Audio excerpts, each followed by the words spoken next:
Hello, everybody. Welcome to another Comic Source Comic Boom collaboration. This is your DC Spotlight for the week of October 18th, 2022. It's fair to say it's a pretty good week, but I guess when you flood us with, 18, 17, 18 titles, some of them are bound to be good. Yeah, Some of them are bound to be less so. But overall, I thought it was a pretty strong week, and there are some really great books this week. So what do you think, Rock? yeah, it was a pretty big week, but there was a solid four standouts that I liked, and yeah, we'll be getting into it. Probably not in as much detail. There's some that I skim read, and so I'll be very blunt about that. I don't have a lot to say about some of them, because I just never had the time. So I might rely upon you for more on some of the reviews, or vice versa. I don't know. I was unable to read all of them to the extent that I liked, but there's only about two that I didn't really read. But but yeah, I mean, what a problem to have. That's a first world problem when I ran out of time to read thoroughly all 18 comic books in a single week. So life is still good, my friend.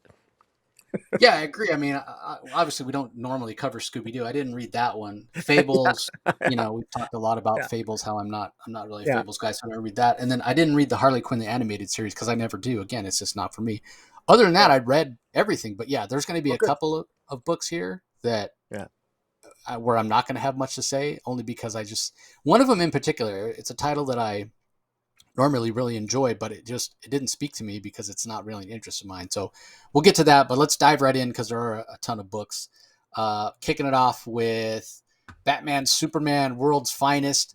This is issue 8, and I gotta admit that it feels like this title's been around for a lot longer than only 8 issues. And that's a credit to Mark Waid. I don't say that as a complaint. I say that to compliment him on how kind of seamlessly this is integrated into the DC universe, which is interesting because it definitely feels outside, right? Because this is still a Robin that's Dick Grayson, so it's not necessarily in modern continuity. Although we know that first arc sort of ties in with the Lazarus event, Lazarus Island event that's coming next year with the Demon Nezhan, what have you. So written by Mark Waid, Dan Moore is the artist, Tamara Bonvillain does the colors, Steve Wan's on letters. We get the continuation of the story of this orphan from a different part of the multiverse that showed up last issue. Spec alert, if you didn't pick it up. They kind of tongue in cheek give him the moniker of Boy Thunder, like Robin's the Boy Wonder. This guy's Boy Thunder. And because he kind of has these fire powers, fire based powers, pyrokinetic powers, if you will. And early on, he's sort of testing them out. And there's a big kind of crackoom when he unleashes them. And Robin's talking about why, kind of similar to lightning or thunder. It's you're superheating the air, and then the molecules of the air expand, and it makes this big noise. So I don't think that that's what his name will end up as, but he does have a costume because he got it from Superman and the Fortress of Solitude that's sort of reminiscent of like a Silver Age Kryptonian costume with the sun, yellow sun in the middle. It's purple. It's got a green cape. The Dan Moore art's fantastic. It's the perfect aesthetic for something that feels not so far out of place, or wouldn't feel so far out of place in the Silver Age. It does feel modern as well. I mean, the biggest problem I have going back and reading Silver Age books is kind of the corny or hokey dialogue. That doesn't have it. Mark Waid's scripting doesn't have that sort of aesthetic, but just kind of the overall feel, the innocence of it, the just the classic super heroism that's being shown here is would be at home in that era, I think. So it's kind of marrying the best of both worlds in my mind. So I'm enjoying this a lot more than this issue in particular. Really kind of spoke to me, maybe because it is focusing on Superman, kind of mentoring this young kid. And yeah, it was just kind of an emotional issue. It was just a lot of fun. There are some hints that maybe this Boy Thunder had more to do with what happened to his world than we first have been led to believe. Not in any kind of malicious way, because he definitely is suffering from some survivor's guilt. But you know, is it more than just the fact he's the one survivor of his world? Did his powers manifest in some way that caused it to be destroyed or be destroyed quicker? I mean, we just don't know, but Mark Waid's planting some seeds for that. There's only one thing about the issue that I didn't like that kind of annoyed me. Um, and you probably can guess what it is, Rocky. Turn to the last page. I was like, really? We got to go there? Yeah, But well, you know. overall, this was really strong. Yes. So, what do Yeah. you think? Well, I liked it. I've really been enjoying Mark Waid, and so far, Mark Waid's been firing on all cylinders for me. And I keep waiting for the bubble to burst, and it hasn't burst yet for me. In other words, I think it's inevitable that Mark Waid's going to write a DC story that I'm palpably maybe at some point not going to like. But so far, he's firing. He's got a perfect score. I mean, I've enjoyed everything that he's written since he came to DC here, so I'm having a lot of fun with this. He is capable of encapsulating the Silver Age with modern day sensibilities is a phrase that I've said before. Others have said it, and I think that's Mark Waid in a nutshell. I love the fact that he's introducing new characters in a way that he's revitalizing DC's past. And guess what? You can revitalize DC's past without having another crisis. You simply need to introduce new characters and have it in a past story and then reference it in a future story. And I think clearly that's what he's doing here with this David character, this Boy Thunder. He's basically Superman's first sidekick, or one of them, other than within his own family of Kara, Supergirl, and ultimately going on to Connor and John Kent, his own son. So this is actually quite good. And just even the callbacks, the integration of other heroes and the B and C and D list heroes, like Blue Beetle shows up to help out, and the hints that there's more to this story of this David character from another world, from another dimension that destroyed. Maybe he has some residual or some latent PTSD that he suffered from. Even the use of the key, the idea is such a classic use of the key. Thank you, Mark Waid. That the key locks up every door in Metropolis, and how can that cause a crisis? Well, Mark Waid's thinking outside the box here. I mean, if you think about it, if every door was suddenly locked and we were locked into wherever we were, think of the crisis that a city would have. And Mark Waid addresses that here, and that's a major crisis. And ultimately, kudos to young David. Overcomes his own trauma to become to use his heat vision in a dangerous situation, or I guess his boom powers. I don't know exactly what they are exactly, but overall, I thought this was just very well done. Even a hint of an earlier attraction between Robin, Dick Grayson, and Supergirl. Batman teasing Robin about, oh, did you ask her out? Because Robin and Supergirl haven't had that conversation since Supergirl lost him in time a couple issues back. So he's even respects his own continuity. Too often writers nowadays forget their own continuity. So overall, I'm very happy with this. So this was, one of my, out of the 4 for this week, this is definitely in my top 4. Yeah, I kind of like that idea of, I mean, not that I don't like Dick and Barbara because it's classic, but they have so much in common, right? It makes sense. But putting them together with Kara would be so different because they come from different worlds. Their power levels are so different. I think there's something really interesting. When I saw that kind of hinted at here, I was really intrigued by that. The other thing I loved, the line by Kara when Superman says, I don't know what to do with David. And she kind of says, tongue in cheek, why don't you put him in an orphanage? What Superman did to Kara, which never made sense to me, but except other than to say, yeah, it's the Silver Age, I find out I have a long lost cousin, one of the only other survivors from Krypton. I'm just going to stick her in this orphanage and forget about her. Again, Silver Age, but yeah, it was funny. And yeah, the thing that I nitpicked, I'll give it away. Joker shows up on the last panel as working with the key. Which did you realize this was the key when he showed up last issue? Because I did not, because he looks completely different. The key, remember, he had that like almost a keyhole shaped helmet that he always wore. He always looked ridiculous. He looks much more evil and menacing. I had no idea it was him. I think I actually thought it. I thought intuitively. I thought it was the key, but I don't remember him as having a key on his head for some reason. But yeah, if you go look, but again, I'm thinking way back to the Silver Age key. I don't know. He may have appeared sometime since the mid 80s, looking more like he looks now. I just wasn't aware of it. So maybe that's why I didn't realize it was him. But yeah, if you look up like Silver Age key, you'll see his ridiculous costume and the helmet he wears. And it might not even be a helmet. It might be his hair that's fashioned like that. It just looks really dumb. Yeah. Anyway, let's move on. Dark Crisis Young Justice number 5. This is the next to last issue of this series. We found out last issue that Mixius Pitalik, which is the Mixius Pitalik that we know that always fights Superman, imp from the 5th dimension. This is his son. Why he's full grown and not an imp as well. Don't really know, but anyway, written by Megan Fitzmartin, Laura Braga's the artist, Luis Guerrero on colors, Josh Reed on letters. I'll start with the art on this first. I thought it was really strong. The colors are nice and bright, and we've talked a little bit about kind of the legacy or heritage of this series being that it's a callback to the classic era of Young Justice. I've never read that stuff. I've talked about it before, so I don't have a whole lot to say about this issue in terms of how well it's working there. What I will say is that I'm intrigued by this new character, and I'm intrigued by the ideas that he has about this era.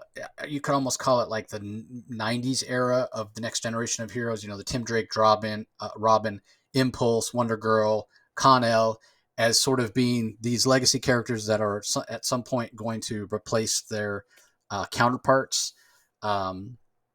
In terms of, it was the 90s, so they had a different look, like especially when you talk about Connor with his spiked leather jacket, that's just so 90s. But then all of a sudden they got sort of put aside in the interest of characters that were almost like biological kids of those heroes. So you had John Kent, right? Superman's actual son. You have Damian Wayne, Bruce Wayne's actual son. They're going to be the ones to replace. And all of a sudden the 90s generation, the 90s sidekicks sort of got skipped over. I like that idea as a story, and the fact that Mickey Mixes-Pitalik could sort of leverage that and kind of take advantage of these heroes or get them to be on his side. I think that's an interesting take. I do sort of wish we'd gotten there a little bit sooner, though. But anyway, you may have more to say because I know you have more knowledge of the Young Justice than I do. What do you think? I don't have much to say. I think that you said it.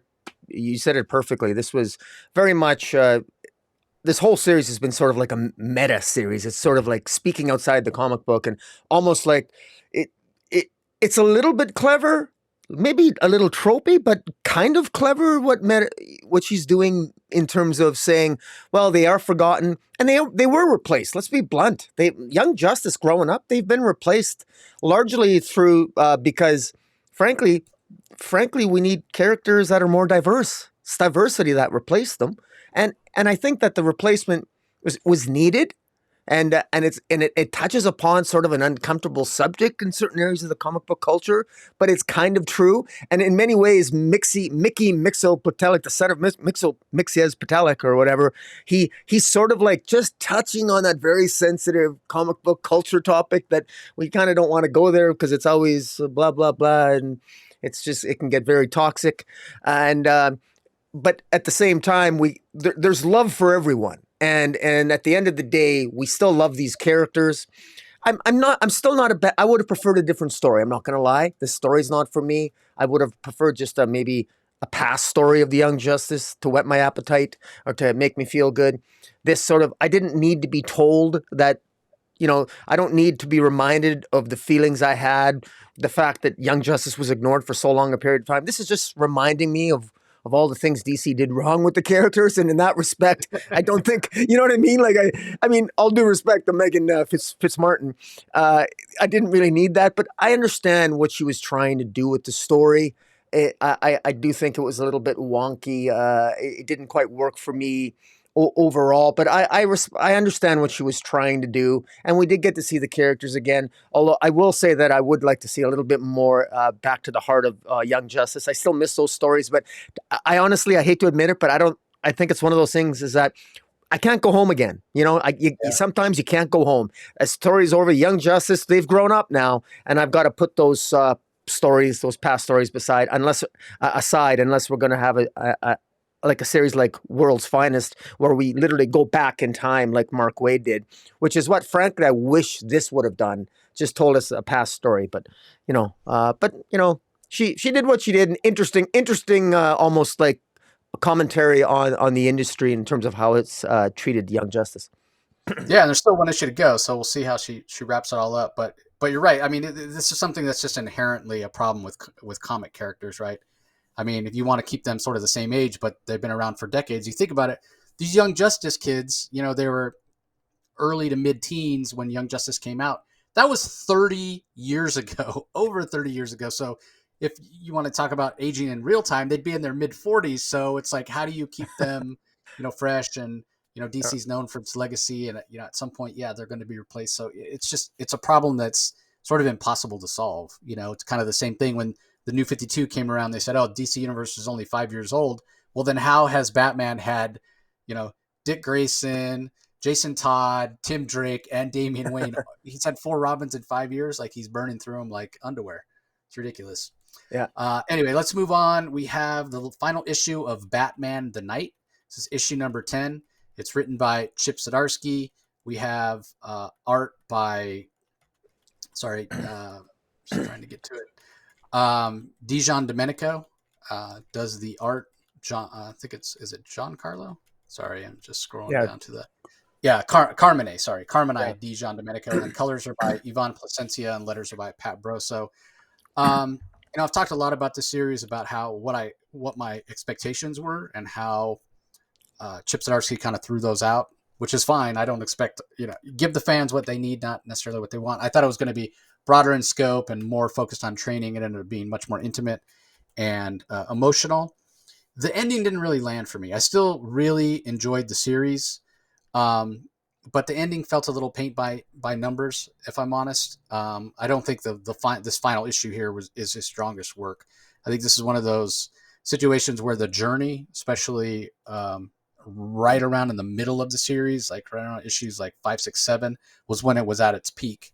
Because the ending was just sort of, it wasn't anything new. It wasn't really any new information for me. It was just, but I guess that's sort of the challenge that Zdarsky had, because we know where Bruce is going to end up when he comes back from his training, right? Like, that's already been established, and you can't really change that. So to go back and fill in, the journey, there were some unexpected twists and turns on the way, but he had to put him in that place where we all knew him to be. So maybe that's why the ending didn't really land for me. But overall, this was an enjoyable series. What'd you think?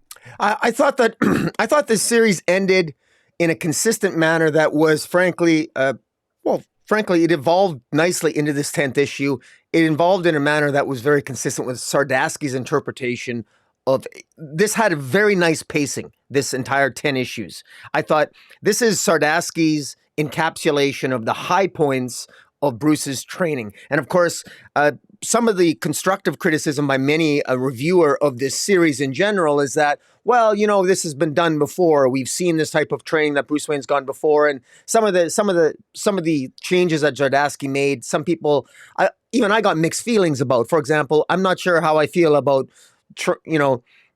Bruce meeting Ra's al Ghul, during his training earlier, as opposed to later on when he was Batman, which is the classic Neil Adams run.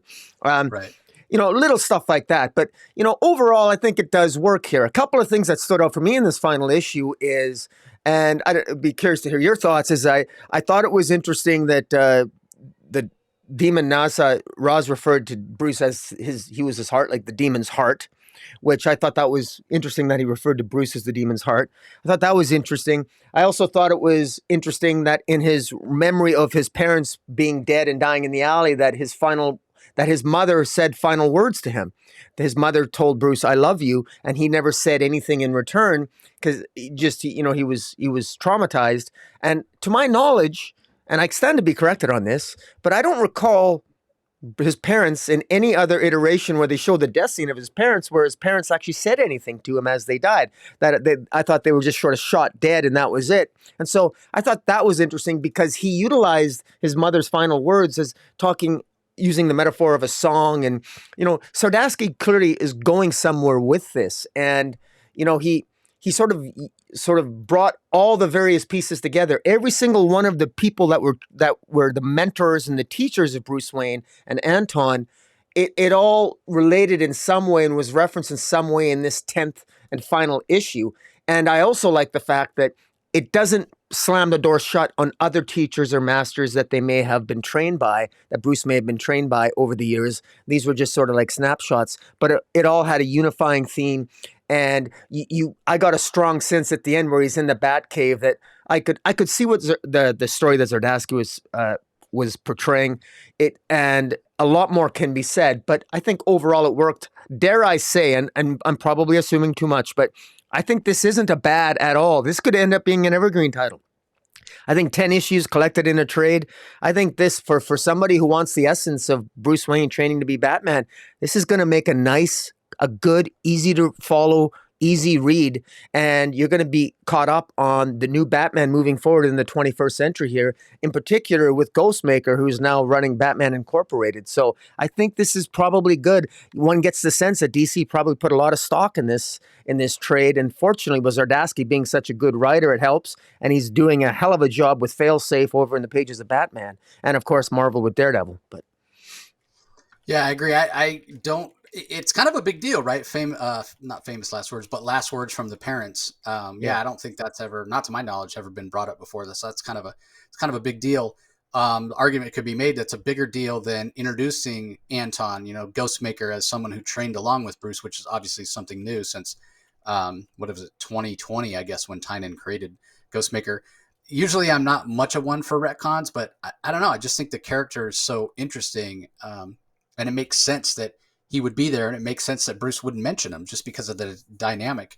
So I don't know how much Zardasky had input. Like, was it his idea to bring in Ghostmaker there? Did he talk to Tynion about what Tynion's possible plans were? Like, I have no idea. We know that Zardasky followed Tynion on Batman, so it would be an interesting question to ask Chip. But yeah, I agree with a lot of what you said. It is definitely has possibilities to be an evergreen title, and has possibilities to build more. To like you said, that he's left space in there if he wants to go back, or another creator wants to go back and make more changes or add more mentors or what have you. So, all right. Up next, we have Deceased: War of the Undead Gods #3, written by Tom Taylor, penciled by Trevor Hairsine, inks by Andy Lanning, colors by Rain Barreto, letters by Sema Temofonte. Sorry, Seda Temofonte. What do you think of this? Well, first I want to give a shout out to I love Mary Marvel. I love that variant cover. Forgive me, I don't know who the artist is. I'll look it up real quick. But it's gorgeous. I mean, Mary Marvel is sexy as hell. My favorite rendition of Mary Marvel is when she's wearing black and yellow. That was during the Black Rain run, or one of the JSA runs. She was all sexy and black. I love Mary Marvel showing a more of a devilish side. And lo and behold, we're going to actually be talking about Mary Marvel later on with DCV Vampires. But in any event, here we are, War of the Undead Gods. And we don't get necessarily a lot of progression of the story here, but Tom Taylor here. Oops, I didn't change the. I apologize. Here we go. I didn't change the thumbnail there. My apologies. But we get the story of Adam Strange and Alana, his daughter Alana, and his wife, and this is a guy, man, caught between two worlds, Ran and Earth, and he's in the Ran-Thanagar War. Of course, Thanagar's been destroyed and taken over by the undead, who are possessed by the anti-life, the undead anti-life, or whatever you want to call it. And so it's sort of it's quite tragic to see that Adam Strange is teleported to Earth on the Zeta beams, and he has to leave his wife and daughter on Ran, and then he unfortunately gets to Earth, and he's right away brutalized by an undead Wonder Woman, and ultimately goes back and presumably, we believe, kills his own wife and son. It's really heart-wrenching, but that's what we expect from Deceased, and that's what I love about this, is that there's consequences here. I like the fact that there's consequences here. My absolute favorite, and I'm sure this is going to be many people's favorite. I'm curious to know what you're going to say about your favorite part of this comic. But my God, Lobo. What a fantastic. I just love Lobo here. He's like, Lobo doesn't even care that the universe is, I don't think he cares that the universe is being attacked by a bunch of undead zombies. He doesn't give a rat's ass, but they interrupted his drink, his beer. They beat up bartender. They killed his bartender. So he's obviously pissed off. So what does he do? He decides to wipe them all out. I mean, this stuff is, this is just so perfect, Lobo. And it's revealed, unsurprisingly, that Lobo's Zarnian physiology appears to make him immune from possession or being infected by these undead anti-life. So since he's the last Zarnian in the galaxy, in the universe, that makes Lobo a particularly special individual, which I'm sure he's going to play some role farther down the line. And this is just so much fun. So I mean, my God, the emotions in just one issue. You go from abject, absolute horror and tragedy and sadness with what happened to Adam Strange and his family, to Lobo, which is almost fun, humor, crazy, ridiculous violence. I mean, it's got a little bit of everything. And then in the third act, there you got essentially a gathering of the heroes on Paradise Island on Themyscira, and they're essentially saying, I mean, I guess they're having a funeral for Wonder Woman, who they can't bring back, and Ares shows up, and Ares tells them and tells the reader that this is far worse than we imagined, because now the gods themselves have become possessed, and there's this greater threat lurking out there that is sent out to all the universe, and this greater threat is this force by the name of Erebos or Erebus. Yeah, Erebos, I think. Erebus, and just I mean this was a really fantastic chapter, and Hercine's art. Again, I've become accustomed to it. It's easy to sort of criticize Hercine's art, but what I like about it is despite what it may lack from however you want to criticize it, it seems to work. I love the consistency of I just love the visceral nature of it, and it's just so perfectly suited for this series. It's just one of those things where you don't really the more art I get from him, the more I appreciate it in the context of the story here. And I should probably be careful. Is it Hercine on every page? You see, Trevor Hercine. Yeah, he is the artist, inked by Andy Lanning. So it's pretty good. Maybe that's why I thought in some scenes it wasn't his art, because maybe it's because of Andy Lanning's inks. But I thought this worked. What do you think? Yeah, I agree with you about the art. Visceral is always the word I use to describe Hercine. I don't think his strength is in emotion and faces, but he's got fantastic body language, always has, and his sense of storytelling is really fantastic. So my favorite moment was probably when Ares comes and takes a bunch of the heroes somewhere and is explaining about what the threat of Erebos. Erebos being this primal deity who's a god kind of above the gods of Olympus. Part of if you go back and look at Greek mythologies, he's like one of the initial 5 gods that like create reality. So he's so much higher. So Spec Alert, this is the first time I think he's shown up in a DC comic, and who knows, he could become something rivaling a big bad at some point. So who knows? But when he takes those heroes there and he offers Oliver Queen the bow of Apollo, and Oliver's like, something off. I need to tweak it. Ares you could just tell he's annoyed. He's like, you're going to tweak the bow of Apollo? Yeah, it's kind of top heavy. Like, okay, puny human, tweak away. So yeah, even though this is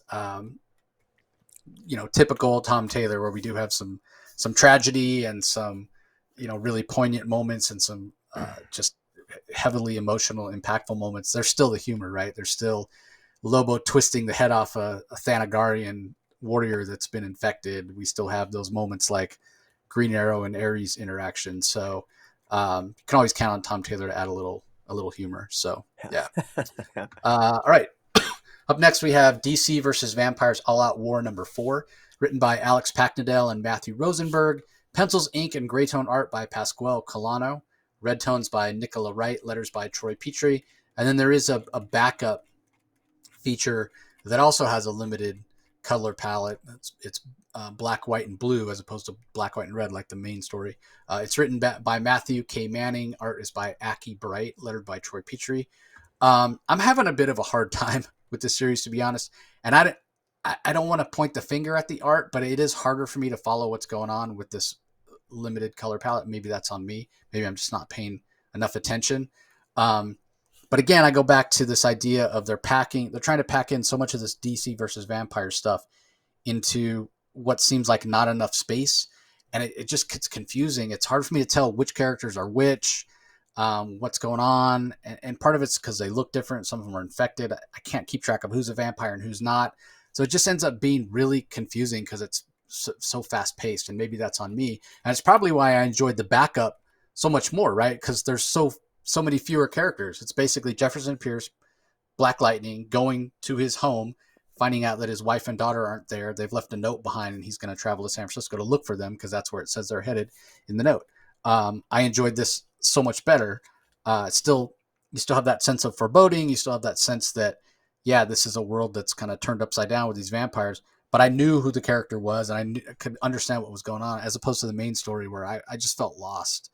And that's this one more so. Like this all out war, I've been able to sort of follow it, and I understand the broad strokes for the most part up to this point. But this was, and it's because there's a lot of action and people fighting, and the artwork. There's like all this lightning superimposed over some of it. It's just hard for me to tell what's going on. But again, maybe that's just my own shortcomings. So I don't know. What do you think? Well, I share your sentiment, and I think I said the same thing last issue. I always, it's one of those things where I don't know if I should just give myself a slap across the head, and maybe it's just me, and other people are understanding it, and it flows better for others. And but I will say this: I actually think that this is actually a good story. I reread this thing twice, and I think I've still missed some things. But it's pretty cool. I really like Mary Marvel in it. I really like how she kicks ass. And I suspect that this is a better story than I realize, but I'm not getting a full appreciation for it because of the art. Because I really do wish this was colored. I really very strongly wish this was colored, because I think that it would be... I want to make it clear that I don't think the art is bad. Yeah. It's just because of only the three colors, it's just hard to tell what's going on. Yeah. It's cool. It looks cool. It looks really cool at times. It does, but there are times where I struggle with differentiating the characters, and but at the same time, I admit there was a few times where when I stared at the panel for 4 or 5, longer than a minute, and then I could figure it out, and it is there. The story is there, and so it's just something to get used to. It's something to get used to, and so it's one of those things where there's a part of me that I'm a selfish bastard. I want it to flow a little bit faster for me to understand it. Yet at the same time, I want to give DC some credit for thinking outside the box a little bit. DC always, at least in my biased view, because I'm a DC guy, I always think DC takes more chances than Marvel, and this is an example of that. It is kind of DC v vampires, maybe inspired to have a black, white, and red, all-out war series, and let's do it in black, white, and red, and have the backup with blue because it's black, light. You can kind of see it. It's kind of cool in concept, but in execution, I think it's hit and miss for me. But so it's hard for me. And the story, I think the story is solid. My personal preference, I hope when this wraps up inevitably in the main series, I hope they give a synopsis as to what all happened here, because I think I've got kind of a handle on it, but I'm not entirely clear.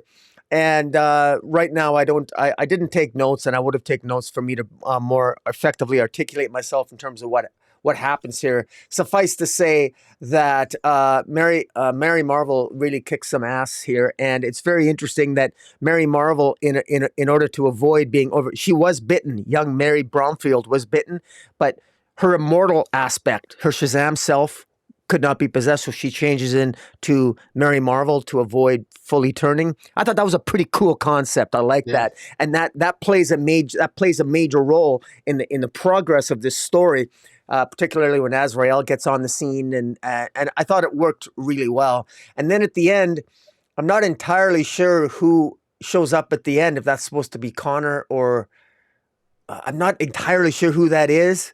But to give an example, at the end of, and I think it was at the end of All Out War #2, you and I weren't sure if it was Lex Luthor because it was black, white, and red, but it wasn't Lex Luthor. It was Lex Luthor's suit in the body of another person, because Lex Luthor's dead. He died at the very beginning of the series, so that was kind of confusing to us. Whereas maybe we wouldn't have been confused had it been maybe colored. But again, that's just one example. But again, the story here is elevated enough that the jury's still out for me. I don't know if when this thing comes out in a trade or a hardcover, I'm gonna be. I don't know if I'm gonna be picking it up or not right now. It's still the jury's still out. We'll have to wait and see. Yeah, I feel like if they do it in a hardcover, do it in a big hardcover and fill in the gaps and put everything in chronological order. And I don't know, but that main cover that you have up on the screen right now by Alan Qua of Mary Marvel, yeah, it's so good. I have a hard time between that one and the one that was on DC's War of the Undead Gods, which I said I was going to look it up. I did. It's hope I pronounce this right. Sun Common. Let's see, I messed it up. Sun Kamunaki. Khamunaki. Yeah. Kamunaki, I believe, is the one that did the cover for the Miss Marvel for Undead Gods, and this one's Alan Qua, and they're both absolutely gorgeous. Excellent. So, yeah. All right, let's move on to The Flash, number 787 from writer Jeremy Adams. Fernando Passarin does the pencils, Matt Ryan on inks, Jeremy Cox on colors, Rob Lee on letters. Okay, so I love Jeremy Adams, and I love The Flash. This book was not for me at all. You're not a wrestling fan? You're not a WWE? I am not a wrestling. I am not a wrestling, as my grandfather used to pronounce it. I'm not a wrestling guy at all. Not even the little tiniest bit. I understand it's like soap opera for guys, whatever, and that's totally fine. I don't begrudge it, but I was interested in wrestling for about 5 seconds in 1985 when it was first bursting on the scene nationally with the cartoon. It was WWF back there, and Captain Lou Albano and Hulk Hogan and Andre the Giant, Iron Sheik and Nikolai Volkov and all those guys. But like those were the guys. Wendy Richter, I think. I think I remember watching on TV the first time Randy Macho Man Savage showed up. But yeah, that was it, and I got it out of my system over a period of like 2 or 3 months, and that was it. I have no interest at all. So I will say this about this issue, and then I'm going to go get a drink while Rocky talks about it.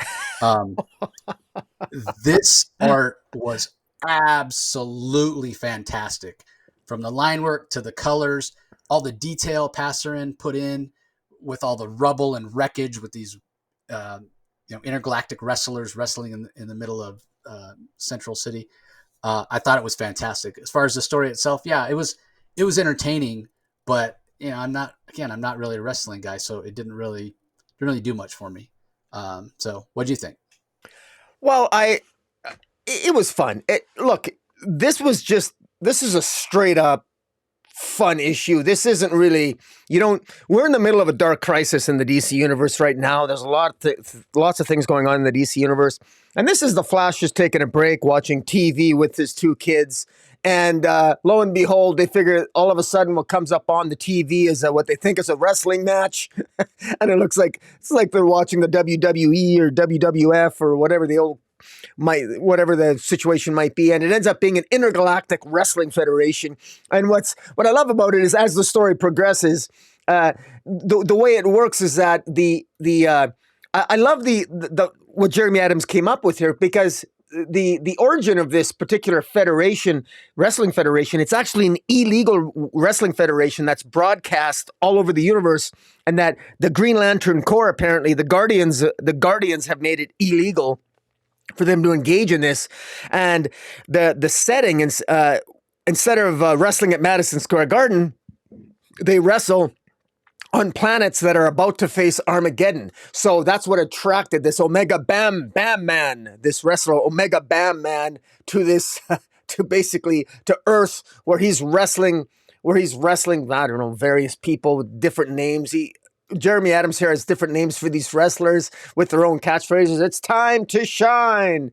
And then Flash and Wally ends up realizing that this is taking place in downtown down in the city, and so Central City. So he's got to go and check it out and stop it. And he ends up him and Omega Bam Man end up tag teaming to take out another wrestler. And it's the way that they incorporate the fact that wrestling's kind of fake, but yet it isn't. So even though it's kind of fake, it's actually real. These guys put themselves through physical pain and agony to put on a great show for people. So do these people. So do these wrestlers in the DC multiverse here. Omega Bam Man says that they even if they get injured, there's ways that they're healed, and And there are certain rules that they go by, and it's all for entertaining the multiversal masses or the universal masses that watch their show. And again, it's such a cool concept. And I don't think it's been done in the DC universe. The whole idea that there's an illegal wrestling federation in the DC universe that even the Guardians want to shut down, and that the Green Lantern Corps would shut down if they could get a hold of, but they can't because it's illegal. So there's probably the equivalent of a multiversal Vince McMahon who's organizing the Wrestling Federation for the DC universe. I love that. I think it's a lot of fun, and the kids love it. I mean, I say the kids, Wally's kids, Jay and Irie, they're loving it. They want to go in and get in on the action. They're watching TV. They're watching their dad wrestle. This was a fun issue, and again, this is a must read if you're a Flash fan. And for guys like us, you and I, who've been clamoring, we wanted Wally back, we wanted Linda back, we wanted the kids back. This is another example of the right writer at the right time telling a great Flash story. So kudos to Jeremy Adams. Oh, you're on mood. Yeah, I said I agree. Jeremy Adams is killing it on Flash. I wish they'd give him another title, to be honest. Okay, up next, again, I won't have much to say about this because I'm not a Fables fan. I've never read it, but it's Fables number 156, which we talked about it when we talked about 151, how it just kind of picked up where 150 left off 12 years ago or what have you. So this is 156. Writer, creator Bill Willingham, Mark Buckingham, co-creator, penciler. Todd Klein does the letters. Christina Calida is the cover artist, Steve Laiola on inks, and Lee Luffridge on colors. What do you think? I really like this. This will be a short and sweet one. I could talk for much longer in this, but I will keep it short. If you love Fables, you're going to love this because this is Peter Pan. The guy the guy on the cover is actually Peter Pan. And what Peter Pan is, he's got Tinkerbell flying around him. Peter Pan is very powerful, but in fact, Peter Pan gets all his power from Tinkerbell. And he made a deal with Tinkerbell. And the deal he made is that Tinkerbell is sworn to him for all eternity. And it's only if he releases Tinkerbell will probably kill Peter Pan because she's forced into servitude to serve Peter Pan. So the only reason Peter Pan is so powerful, and arguably even more powerful than the adversary at one point who was Geppetto in the original series, is that he's powerful because of Tinkerbell. Well, he's now in our world with Tinkerbell, and meanwhile we got this other woman who's sort of like this young lady who has become sort of like she's the Green of the Woods. She's like the equivalent of like a female Green Arrow, and she is drawn to evil, to take out evil. And what's funny about this particular issue is that she's drawn to this cafe where Peter Pan is. And she's in our world that just started to interact with the fairy tale world, and the police get involved and they arrest this woman with a bow and arrow, and she's just in there to take out Peter Pan, and the guys don't realize that Peter Pan, this distinguished looking gentleman, is of course Peter Pan, because why would you think something so absurd? So there's, again, if you're into Fables, you'll really get the humor on this. Meanwhile, the children of the Big Bad Wolf, Big B Wolf, and Snow White are getting into misadventures as well in the Black Forest, and this is a lot of fun. This is part 6 of 12, so things are starting to build to a head here. So this Peter Pan character and Tinkerbell scenario, I'm really curious to know how bad Peter Pan's going to get, and so it's to those who are Fables fans, definitely pick this up. And dare I encourage people who aren't to maybe give it a shot, because I think it's well worth the read. Yeah, Peter Pan is a bad guy. I don't know how much I'd like that, but I am a big Peter Pan fan. But anyway, moving on. Duo number 6. This is the final issue of the first arc. Rocky and I have talked in the past. It hasn't been anything announced that this was a limited series. It doesn't say season 1 like a lot of the other Milestone titles. It's also not based on a previous Milestone property, so I'm not sure where we are with this. But it's written by Greg Pak, pencils by Koi Pham, inks by Scott Hanna, colors by Chris Sotomayor. What'd you think? I thought this was a good wrap up. I think every time we've reviewed this, I've asked you the same question: if were these characters previously in the Milestone universe? And you always tell me the same thing, and I forget. And that of course these are new characters, and I like it. I actually thought that this ended how I sort of expected it to. I will point out that on the cover B, of Duo. It has the two lead characters, David and his wife, whose name is, I forget his Isn't it? wife. Isn't it Kelly? Kelly, right. David and Kelly. They're a husband and wife team, and they basically occupy the same body. So both their minds are merged in the same body, and the body is kept alive by nanites, and they're essentially immortal. And they're essentially, they are involved in, there's two, there's a group of immortals called the Immutables that are actually genuinely immortal and have been sort of protecting the earth for centuries. And they are fearful of Duo because they think it might not be a good thing that there's a human being, another human being has obtained immortality, because it might be a bad thing in the long run. Meanwhile, there's a corporate type, there's a corporate guru who has dreams of becoming immortal and utilizing it, of course, for his own nefarious militaristic purposes. And all three of these forces come to a head in this issue. And while this is all going on, there's a battle within the minds of both David and Kelly as they decide which one of them is going to have control over Duo, over the actual the full body, as they decide to do battle against the Immutables and this the lead villain, whose name eludes me at the moment. Dr. Overall, Tinker? Dr. Tinker, thank you, Dr. Tinker. Then there's Marius, who leads the Immutables, and Right. it ultimately ends with Marius of the Immutables choosing to have faith in Duo and believing to put his faith in them, and he sacrifices himself by seeing to it that that these other forces are kept out of our universe, and having trusted Duo and the rest of his Immutables will save the day, while this Dr. Tinker agrees to be a temporary ally until in overcoming this more powerful force that takes over, that attempts to take over in this issue. And I think this is a pretty good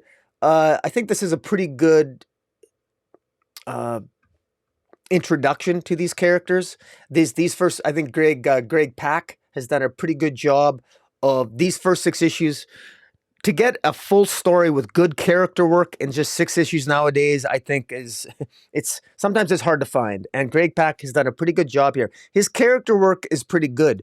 I particularly love how David and Kelly, as husband and wife, they don't see eye to eye on everything, and it shows in how they handle each other. You can almost tell which one is in control of the body just by the actions of Duo, and that's what I really like. There's a distinction between David and Kelly, and I thought the villain was maybe a little tropey, the corporate villain type. I thought that maybe was overplayed a little bit, but it works. And plus, it was believable. And how you got these forces, you got these existing immortals called the Immutables. You got Duo that's become immortal through science. And then you got the corporate type that wants to control it. And then you got this other alien force that's coming down. So there's actually 4 moving parts here, 4 forces. Overall, I thought it worked pretty good. And it's unfortunate that maybe this series didn't have the hook that, in order to get it more attention, because I think it deserves more attention that it's gotten, and I think it's a nice addition to the Milestone universe. I would like to see David and Kelly make an appearance in the rest of the Milestone universe, and I would love to see a crossover into into maybe Icon and Rocket and even Static.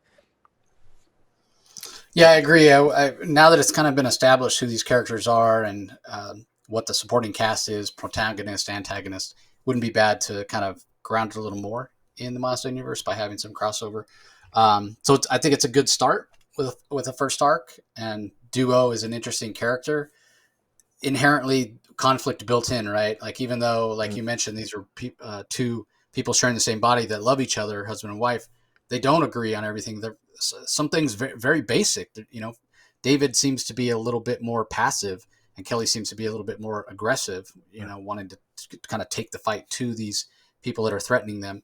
So, and that's fine. We're all different individuals. The problem is when you're as an individual, sharing a body with somebody else, those conflicts can become a lot harder to work out. So it's a good start.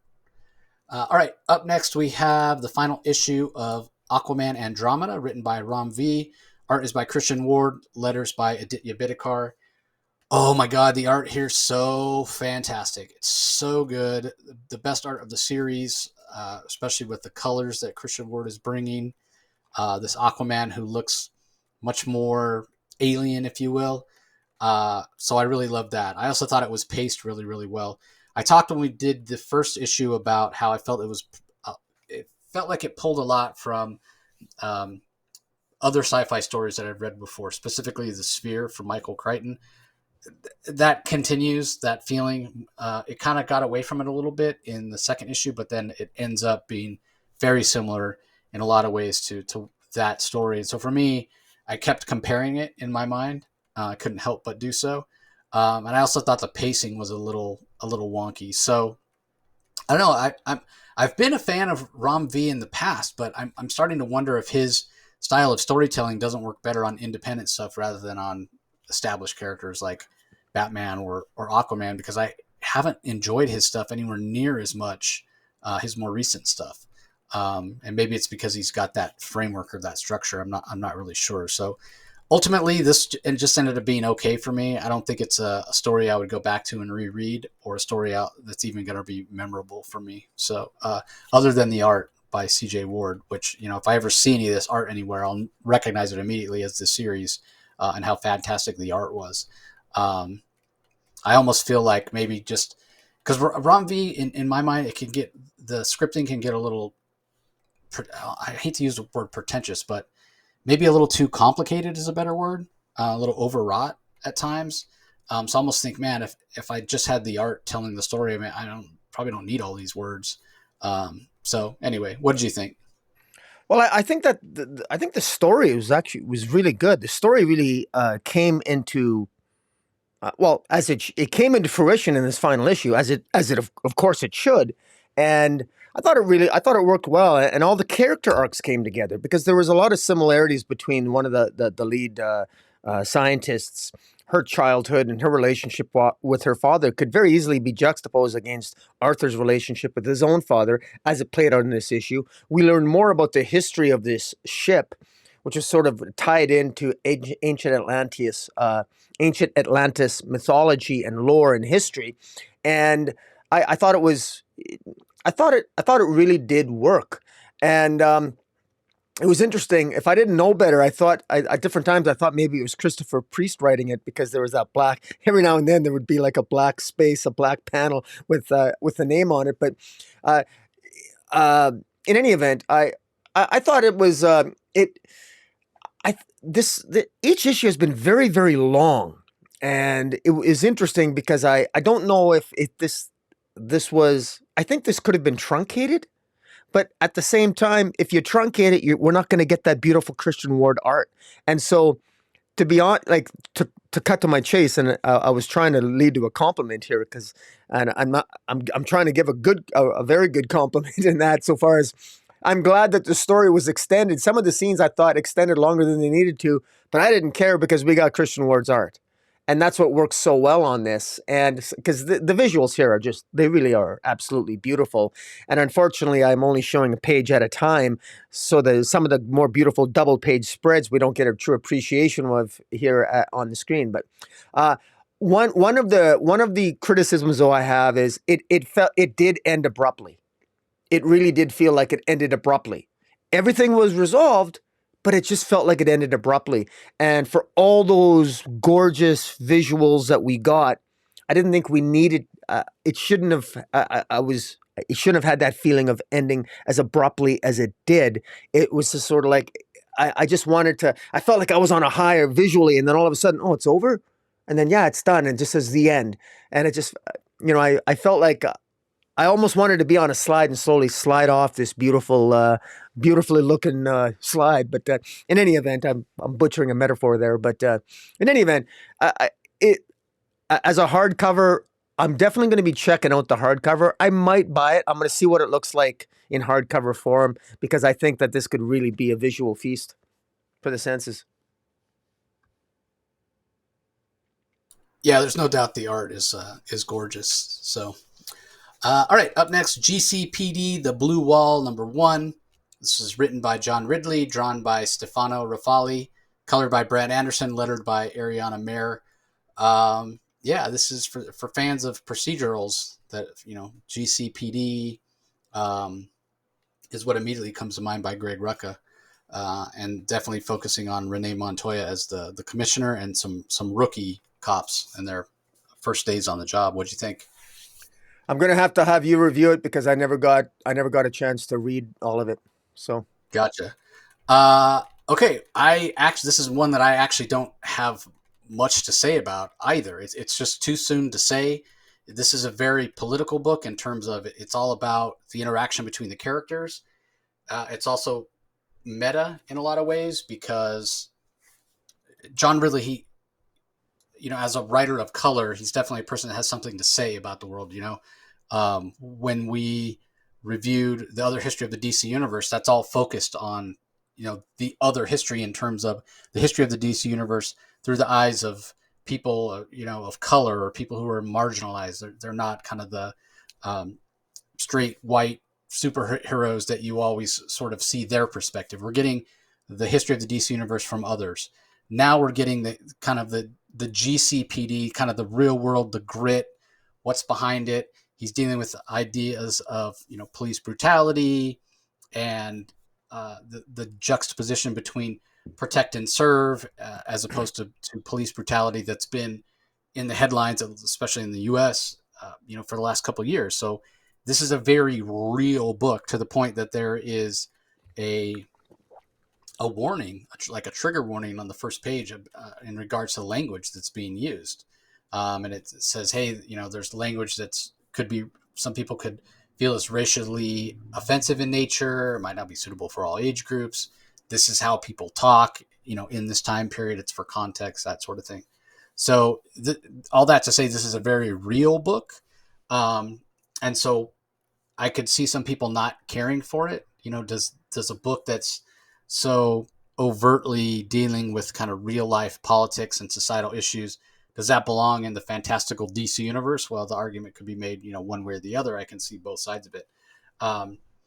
So is it a well-constructed comic? Yes. The art's fantastic. It's paced very, very well.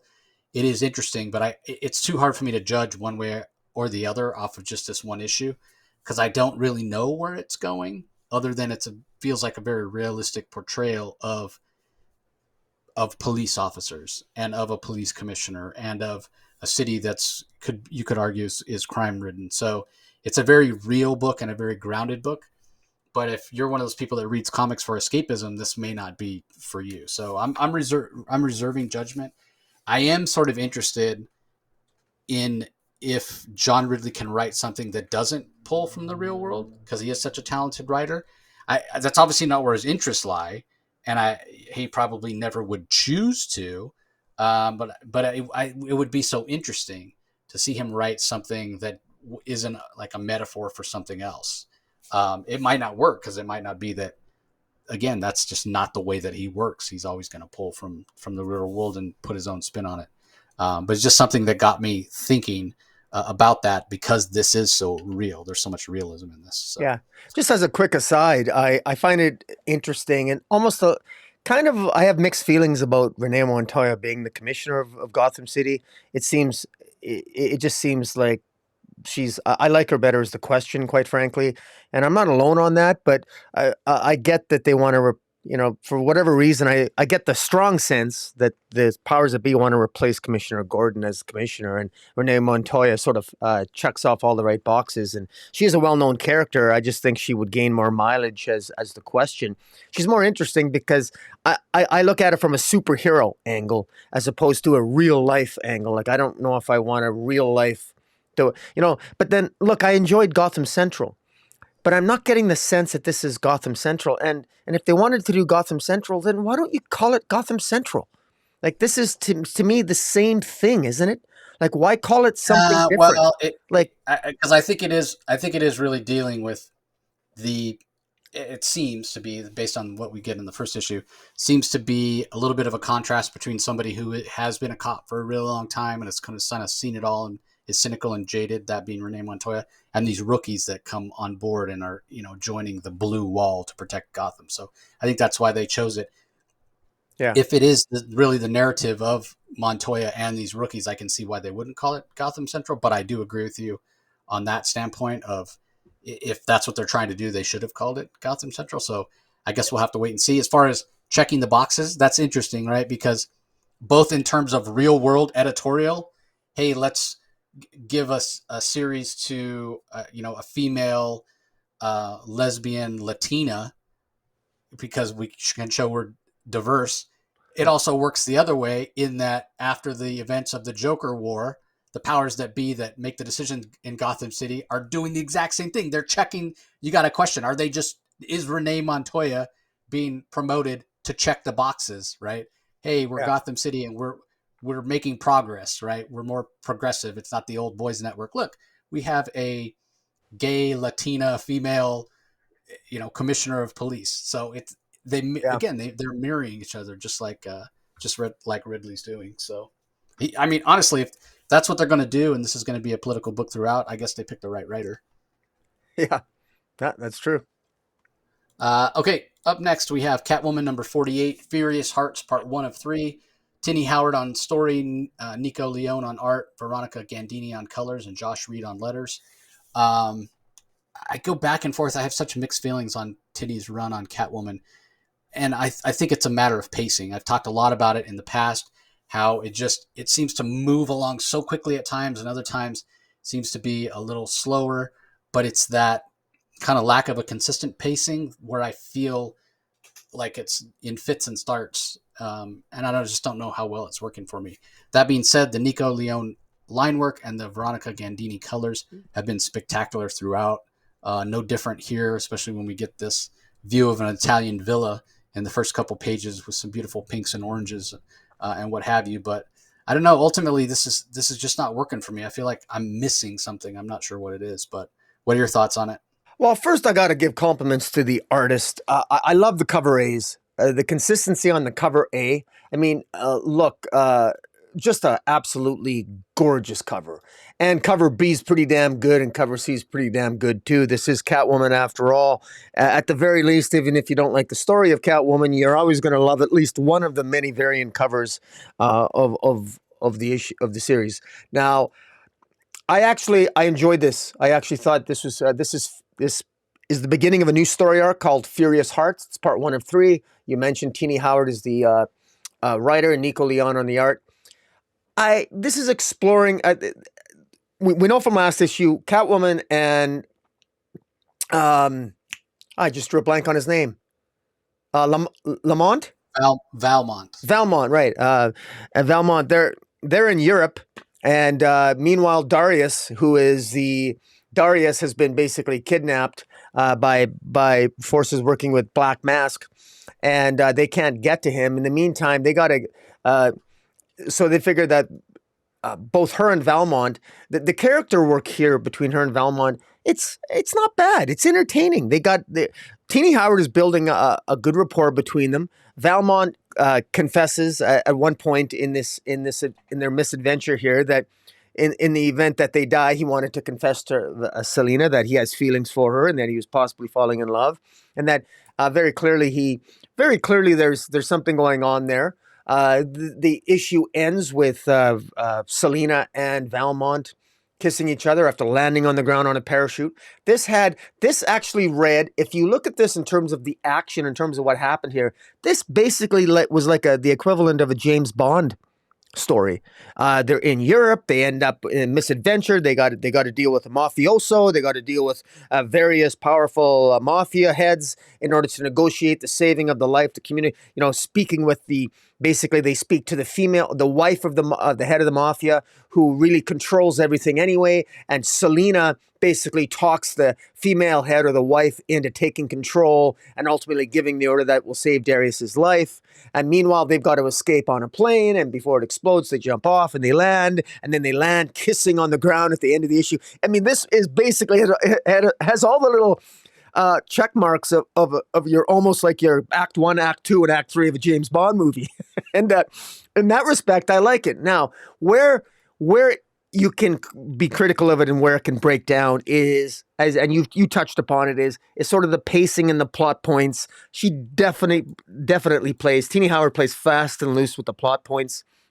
And but I personally, I it's because I'm having so much fun with the ride that I don't care about the hiccups along in the journey. It actually works for me. I think the dialogue is pretty good. I think it's a little hokey that Tini Howard is all about empowering women, whether she's writing about Harley Quinn or whether she's writing about humiliating Black Mask. Here it's about putting the mob in their place, and here it's about, it's a female, it's a wife of a mobster taking control and putting her foot down. And so, but that's fine. It's a Catwoman comic. I mean, she is kind of a kick-ass female, so we're going to have some kick-ass female villains or anti-heroes as well. That's to be expected. And so I don't mind it. I hate Black. I mean, I love to hate Black Mask. So I love that ultimately he's going to end up being humiliated again. And so I kind of I'm hit and miss with Tini Howard, but there's no way I'm generally having fun with Tini Howard. This is not, I don't consider this to be terrible writing at all. I think it has its fun moments. And you can have adventure here and have some fun. And Valmont, I actually find myself liking Valmont. And so I'm really curious to know, because Batman's going to show up next issue.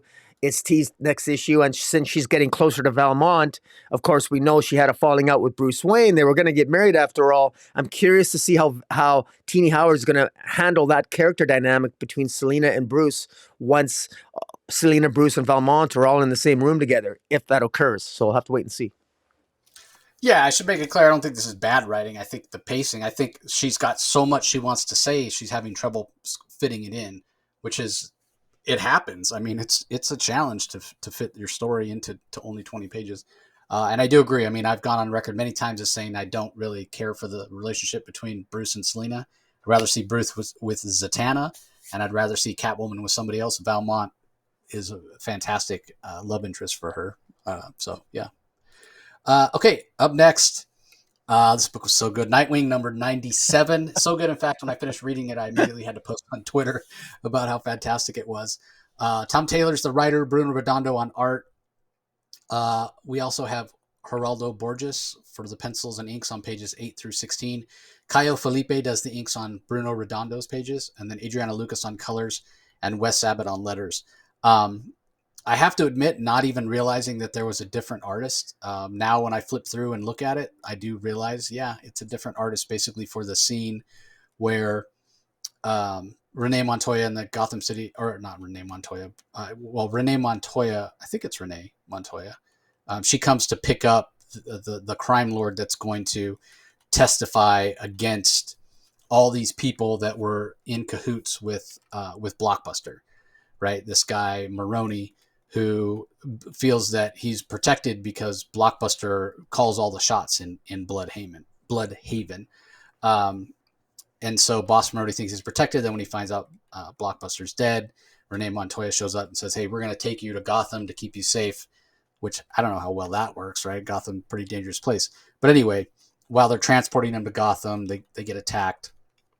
And Nightwing and Barbara Gordon, Batgirl, have to save Maroney, and they take him off to this bunker in the woods that Batman has, these safe houses. Keep in mind that Bloodhaven and Gotham are real close to each other, 30 minutes by car, supposedly, according to the timeline of this. And there's woods in between, and Batman has these bunkers, right? And Dick's like, yeah, he's got 3 of them, safe houses in the forest. I assume and this is the line that had me, like, I was doubled over laughing, because Nightwing says, I assume these mostly exist in case Bruce ever wants to brood remotely.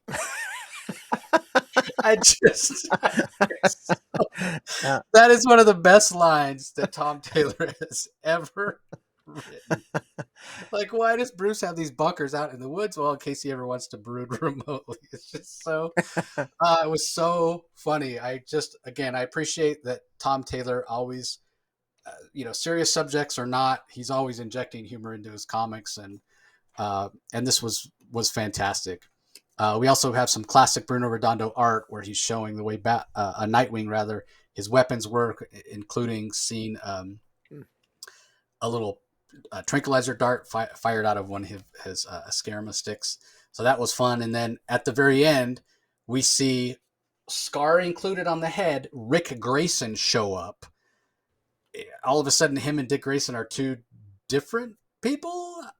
Yeah, and it says this night might get even weirder. So this is just a lot of fun. It doesn't necessarily move the story forward a ton, but I didn't mind it at all because it was really fun. We didn't get much of Heartless. We got some reference to him. We see Blockbuster on the slab with the hole in his chest where his heart's been ripped out, like we saw happen last issue. But this was just so much fun. And for me, that line, for Bruce to brood remotely, it's like, that line made this comic. It was so enjoyable for me. I literally was laughing out loud. My wife's like, "What are you doing over there?" So yeah, it was so good. And the art by Bruno Redondo and Borges is just it's beautiful. Just the color work, the line work, absolutely fantastic. So, Yeah. what'd you think of this? Well, one of my favorite lines is just a beautiful moment of humor with Barbara Gordon, where Nightwing says to Babs, there's a man stealing hearts out there. Of course, he's referring to Heartless, who took Heartless's heart, removed it. And she says, and there's a man who's stolen my heart right here. And then just the way that it's illustrated is amazing. You know, she goes, "Oh, I'm sorry, that was terrible. And it was a bad joke." But just artistically, the look on her face, she knew that you could tell that she knew it was a bad joke. The way that Redondo captured that moment, it was a perfect synchronization between I'm sure the intention of the writer and the artist. Absolutely perfect. And it's just one small example of the character work of why Taylor and Redondo make such an amazing creative team together. Because it's moments like that sell this comic. Because one of my ongoing, dare I say, constructive criticisms of this comic at times is that it has suffered, I think, at times in terms of the plot a little bit. I always wanted a little bit more sophistication to the plot. And it takes shortcuts on the plot, but every time it takes a shortcut on the plot, I think it gives me something extra with the character moment, with a scene of dialogue or with a bit of dialogue or a bit of humor that you alluded to. And that's why this is really just such a well-made, well put together comic book that even when it's one of those things. It might not be better. What is it? Better a diamond with a flaw than a pebble without. And that's what this is. This is a diamond that has its flaws, but it's its flaws that gives its, dare I say, those character moments, and that's why it works so well. I really don't have much to add in terms of everything else. I think you nailed it. I thought it has, just great moments, and I love the fact that the bad guy, Mr. Maroney's in the cabin in the woods there, and he basically complained. They knocked him out, and they went and they were intimate upstairs, and they thought they tranquilized him, and he made a point of telling him, "Your tranquilizer only kept me out for 3 hours, and these are thin walls." So he could hear them having their fun. So I thought that was funny too. This is dialogue that feels natural. You can easily imagine this being a cinematic experience, sitting back with great character moments, and of course action. And come on, man. A great character, a great moment at the end. All of a sudden, Rick Grayson shows up. What the heck's going on here? A lot of people didn't like that Rick Grayson storyline. Even Dan Jurgens couldn't really save it. And so now all of a sudden, this guy shows up and he's Rick Grayson. Kind of makes me go, I hope this plot doesn't go sideways. But I'm sure we'll see what Tom Taylor has in store for next issue. Yeah, it was the last thing that I expected. That's the last. They're not two separate people. So yeah, unless there's multiversal shenanigans going on, you're like, yeah, it was a big surprise and a welcome surprise. So we'll see how that all plays out. Okay, up next we have Black Adam #5 from Christopher Priest on the script, Rafa Sandoval, Jordi Tarragona, Jose Luis, and Jonas Trinidad on art. Matt Hermes does the colors. Willie Schubert on letters. This has been a dense book and a little hard to follow at times. We're starting to get more action now as it ramps up. Now that Black Adam is no longer infected with this space parasite or what have you. So we're starting to get some exposition. We're starting to get some forward momentum with the story that's starting to explain what's going on. It's starting to all pull together. I'm realizing this is a series I'm going to need to go back and reread with this whole Acadians and gods and bouncing back and forth through time. I'm going to have to go back and reread it once it's all said and done, and I'll probably get a lot more out of it. The art is absolutely fantastic. There's specifically a double page spread where Black Adam basically stops this jet from flying into Kandak airspace, and it's just stunning. You have to see it for yourself. It's one of those challenges that we have whenever we do these episodes, that we can't show double page spreads on YouTube. But yeah, the art is fantastic. That scene was breathtaking. So I still wonder, and we've talked about this before, how well this will tie in. Black Adam's coming out at the end of the week, I think, or next week. I think maybe it's the 21st. I'm not exactly sure the date, but it's coming out really, really soon. And so I gotta wonder, was Christopher Priest the right person to be writing a Black Adam book when the Black Adam movie comes out? Because he's not a writer who dumbs things down for the audience, right? Like, you got to do your homework and really pay attention. And if you have, a little bit more of a context or history of the DC universe, it'll be a little easier to understand. So I just wonder I hope it doesn't put any people off because it is sort of complicated. I guess we'll see. What do you think?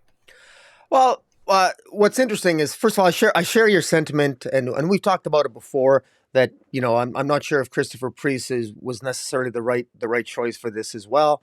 Although the story is coming together. But we were really excited when we found out. Oh yeah, no, for sure. I think we were thinking with maybe just a little bit more synchronicity between maybe this. And I realize this is in the DC universe, but you could have made this a little bit more, more simplistic of a plot, quite frankly. And in particular, now I would be curious to know if Christopher Priest was told, because look, I'm not spoiling anything before the movie. If you don't know this, you've been living under a rock. Rumor has it Superman shows up in the Rock movie, or pardon me, in the Rock movie, in the Black Adam movie. Yeah, okay, rumor has it he shows up in it. So I find it interesting that people who will, if you are interested in the movie, if you pick up this series has been hinting from the beginning that there's going to be an altercation between Batman and Black Adam, and ultimately, that's one of my criticisms here. I don't think Batman has any right whatsoever to confront Black Adam in terms of his actions with regard to Kandak. Black Adam isn't just a superhero; he's a world's leader. Batman is committing international crime by crossing into airspace to confront Black Adam. Black Adam has every right, as the leader of Kandak, as the leader of that nation, to take out those jets. Full stop. Now, you might not like it, but that's the way it is. It's the sovereignty of nations. Now, I'm not, I think that's, now, while that's a criticism in a way, that's more of an observation. I kind of like that I'm saying that, because I think that's kind of cool, because Black Adam is saying, look, enough of this. Black Adam says on this issue, and this is what I like what Christopher Priest is doing, he's sort of dealing with the elephant in the room, because the fact is Black Adam is a dictator. But Black Adam's saying, look, I rule a Middle Eastern country, and yeah, I'm a dictator, but I do have a plan that ultimately Black Adam isn't ruling out a democracy, but his arrogance, call it his arrogance or his presumptiveness, call it what you want. But he says, no, he's basically telling Batman, I'm a dictator now. This is my country. I'm ruling it. This is the way it's going to go. And no one in the UN, you or anybody or Batman is going to tell me what to do. I like that.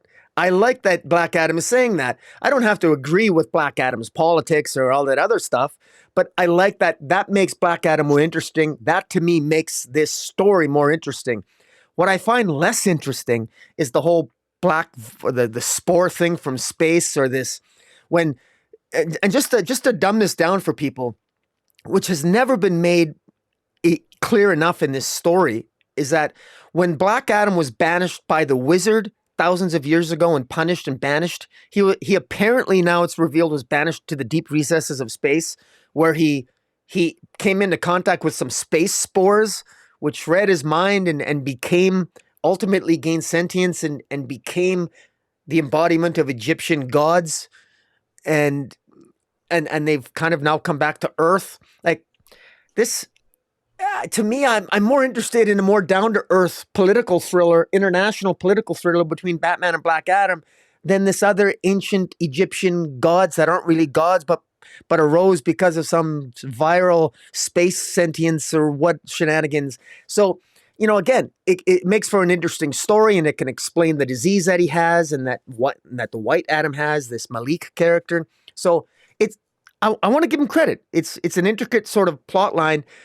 I'm enjoying this. I don't know if it sounds like I am, but I am, because I like the way it makes me think. But I question whether or not maybe is it really that new reader friendly. But we'll have to we'll have to wait and see how it ends up. It's you could say this about it. It's a very Christopher Priest like plot. Like it is on point with what he does. Guy's just got a fertile imagination. So. Okay, up next we have Rogues number 4. This is from writer Joshua Williamson, arts by Leo Max, additional pencils by Luca Finelli, Adriano Tertolici, Danielle Miano, and Federici Tardino. I wonder if Leo Max had trouble completing it, and that's why there was a delay before this final issue, which is kind of... I'd sort of forgotten about this, to be honest. And I feel like it lost some of its momentum with the delay. Colors are by Jason Wordie, lettered by Hassan Otsman Elhau. This ends up being a good story, a fun story, a tragic story in a lot of ways, and it kind of ends just as you sort of expect it to. And it definitely lives up to the way Joshua Williamson talked about it as the final Rogues story. So I think it's one of those that I need to reread, and I want to reread in kind of in one sitting, because it has been so long since the last issue. And I feel like the last issue was sort of the highlight, because not that this was super predictable, but it made sense. Like what happens here makes sense. And it's sort of the inevitable conclusion of what has come in the first 3 issues. So there weren't any big surprises or twists here. It's sort of like watching a train wreck or a car crash in slow motion. Like you see it coming, you can't avoid it. And it's pretty brutal, to be honest. Also, I didn't necessarily mind that there were these other artists. I think their styles are all similar enough. But I did notice it, and I feel like the pages that I enjoyed the most were the pages that I could identify as the Leo Max pages. So what do you think? I thought there was so many interesting story arcs. We haven't, you didn't mention any of the story arcs. There's to me, the story of Ben Turner, I've always been a huge Ben Turner fan since the days of the classic Richard Dragon series. And I've never thought of Ben Turner as a villain. And so I've always sort of curious that he's one of the villains here. That's part of this Rogues. He's Bronze Tiger, everybody, in case you don't. Thank you. I should have said that. Bronze Tiger. And the tragedy of how Bronze Tiger was taken out here at the end, and we won't spoil it, but this is a very dark tale, and there wasn't really any winners here. Not that I expected that per se. I didn't necessarily expect that, because this is dealing with the Rogues, and we have to say that the Gorilla Grodd versus Dr. Freeze here. Captain Cold. What's that? Captain Cold. Sorry. Yeah, yes. Sorry, man. Gorilla Grodd versus Captain Cold. It's pretty cool. There's a lot of violent scenes. There's a lot. I mean, it is visceral. It is impactful. There's a lot of violence here, and this, like, I was genuinely curious, because I felt going through this, I genuinely didn't know who was going to survive. And that's a compliment, because it was like, okay, it became quite evident from last issue that this was open game. This is Black Label. Anybody's open game. And I got the sense that I was wondering if Joshua Williamson would go there. I was wondering how dark Joshua Williamson would go, because he's never really gone all that dark in the past, to be blunt. Even Dark Crisis, no one's died in Dark Crisis. Even in everything, he's never really gone full rogue, full dark. Pardon the pun, but he goes dark here. And it's almost like maybe Joshua Williamson's trying to get something off his chest, but I like it. I'm glad he did it. This was action packed. There were the anger of Gorilla Grodd, the kick-ass nature of Bronze Tagger as he snaps his neck as he is about to go and kick some ass. That each of these characters have their moments. So regardless of what their ultimate fate is, each character has their moments where they shine. It's almost like this is each of the rogues' last hurrah. It's their last hurrah before their ultimate fate.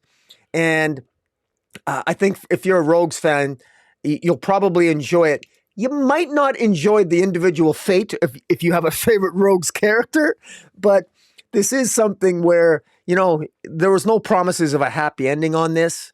And I guess it all depends on the expectations that individual readers will bring to the table in reading this. But I thought this was a very good final Rogues tale for like a final Rogues story.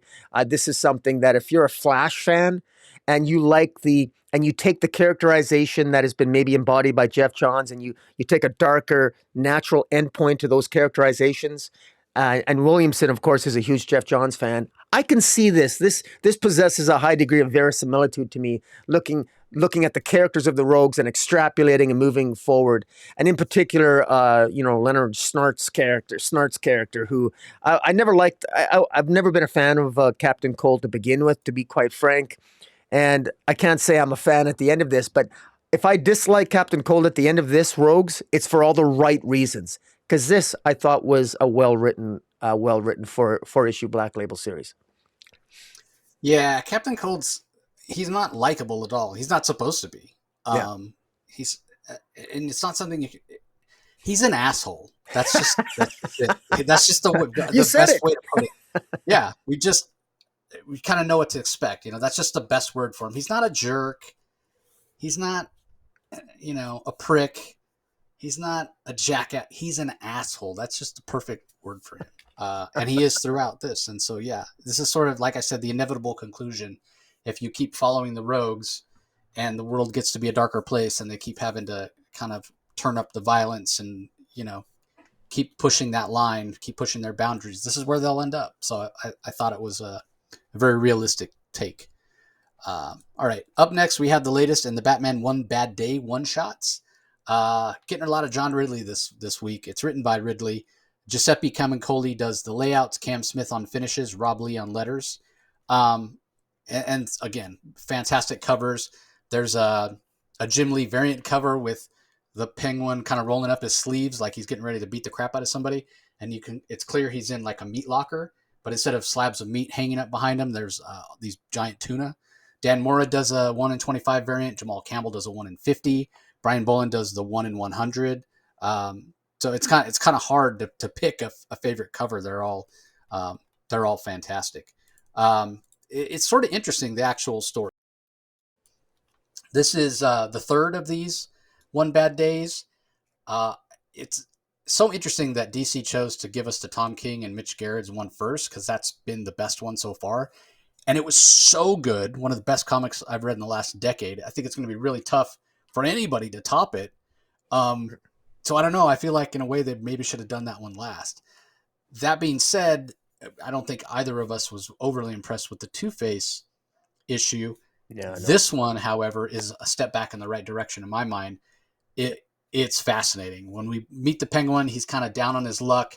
He's been sort of replaced or deposed by somebody called the Umbrella Man, who I got this vibe of like an evil Duke Thomas, like an evil Signal. I don't think it's supposed to be Duke Thomas, but they call him the Umbrella Man because this guy, he was basically the guy that held Penguin's umbrella like over his head when he would go on walks, keep the sun off him or keep the rain off of him, elements or what have you. And eventually kind of took over. And is such a jackass, is such a jerk, and so greedy. He doesn't care about anything other than money. He doesn't care about the crime, how much crime there is, or what crimes are actually being committed in Gotham, as long as he gets his cut. And so You see the Penguin kind of down on his luck, come back in and realize the mistakes he made and slowly build himself back up through old relationships and connections, even to the point of confronting Batman. And he has this conversation, and you can sort of see it coming. It's a little bit telegraphed by what Ridley is hinting at before, because when we do see Batman early on in the book, he's overwhelmed. He's talking to Commissioner Montoya, and there's so many radio calls, police radio calls coming over as he's flying in his Batwing above the city. He's almost paralyzed. He's so overwhelmed. He's like, just pick one, go do something. And the Penguin, he wouldn't let it get to that point, right? Like in his mind, that's bad for business. You want there to be crime, but not so much crime that it's overwhelming, because then you get the crackdown, then you get no man's land, then you get National Guard called in, or whatever, right? That's the way he sees it. So Batman, in a way, turns a blind eye to what the Penguin does. And it's interesting, the Penguin's perspective, like, Penguin's like, you, Batman, you thought you were in charge, but actually you were just part of my plan to keep the city at this sort of equilibrium. So it makes a lot of sense. I don't know if Ridley's giving the Penguin too much credit. It's interesting. DC recently, you and I talked about this in the run, the Detective Comics run that Mariko Tamaki was doing, that they seem to be trying to bring some of the edge back to the Penguin in with him as the head of the Iceberg Lounge, a little bit more cloak of respectability, I'll call it. A little bit more jokey, not as formidable, not as scary, not as dangerous. And it seems like DC's trying to turn that back a little bit. This fits somewhere sort of in the middle, but it definitely portrays the Penguin more as a really intelligent villain, as opposed to, in the past, you could talk about 60s, 70s sort of gimmicky. Then you could talk about him being, maybe a little more respectable, like I said. So I like this take on the Penguin. I just don't know how well it how believable it is, right? This is a little bit of a different, more intelligent Penguin than we've ever seen before. But I guess the Riddler was as well. So yeah, ultimately I enjoyed this. I thought it was a good story. I thought the art was really solid. But yeah, it still doesn't rise to the level of the Riddler that we have. But maybe it's not fair to make the comparison, because that was just so good. But anyway, curious your thoughts on this one. Well, I think that it's funny. You and I really love the Riddler one, and I still think it's the best one. And but I know that a lot of I got friends that really, really hate the Riddler one, and it's very interesting to hear the differing reasons why, and it all comes down to a lot of the things that you and I really loved about it. Other people really strongly, viscerally disliked about it. So it's interesting. I actually think that those people that really disliked the Riddler one are probably going to very much like this one, because it elevates the Penguin, like you said, and you basically indicated it. But the big revelation at the end, when he confronts the Umbrella Man, is Penguin's revelation of Batman. Like, Batman basically tells Penguin, look, okay, I'll give you a chance to take out the Umbrella Man, but when you're done taking out the Umbrella Man, I'm going to take you out. And so ultimately at the end, when the Penguin, through a long series of events, getting himself back up to the top again, starting at the bottom, working his way up, getting the old gang back together, remaking old friends, reestablishing alliances that were shattered in the past, and earning those alliances, and ultimately dethroning the Umbrella Man. Batman comes to basically confront Oswald, to basically take out Oswald, and Oswald tells him exactly like you said, look, think twice, Batman, think real hard about what's happened here. It's my absence is what's made Gotham, created all this chaos in Gotham. I could control the chaos. And it did make me appreciate Penguin in a way before that I hadn't before. Because clearly that's something that Joker never did, and Riddler never did. Penguin has always been more of this Godfather type of character. And he is sort of that character that we don't appreciate how important it is probably to keep crime under wraps. When you think about it, it makes sense that you're never going to get rid of crime in Gotham. So wouldn't you rather have controlled crime, controlled chaos? Just enough to keep people because let's face it, we always joke, why do people live in Gotham City? Are they crazy? Well, you got to do it. You got to have that right balance of lack of crime. You got to have your less crime areas and your more crime areas. And who orchestrates that balance? it's the Penguin, or at least that's what's established here in One Bad Day. And the Penguin really did have a bad day. But what I like about it is that when Penguin has a bad day, we all have a bad day because we need the Penguin as much as we need Batman. And that's the message here. And that's why I think this story works so well. And that's why I think a lot of the people, I think probably more people, many more people are going to enjoy this, and I think are going to jump back on the bandwagon of maybe, or at least enjoying this chapter of Batman One Bad Day. So. Yeah, it'd be interesting to see. I also thought the art by Giuseppe Camuncoli, his art tends to be a little more sketchy and not as clean. But typically he doesn't have an inker, so I like the fact that he had an inker, Cam Smith here. It really kind of cleaned up those lines, and I thought the art was really strong. So, okay, up next we have Titans United Bloodshot #2 from writer Cavan Scott, Lucas Meyer on art, Tony Avina on colors, Carlos M. Mangual on letters. What'd you think? I'm sorry. This was one where I apologize, my friend. I never had time to read it. Man, every time I have you go first, they're the ones that I'm sorry. I just no, that's fine. I really enjoyed this. I didn't enjoy the first issue as much as we enjoyed the first Titans United.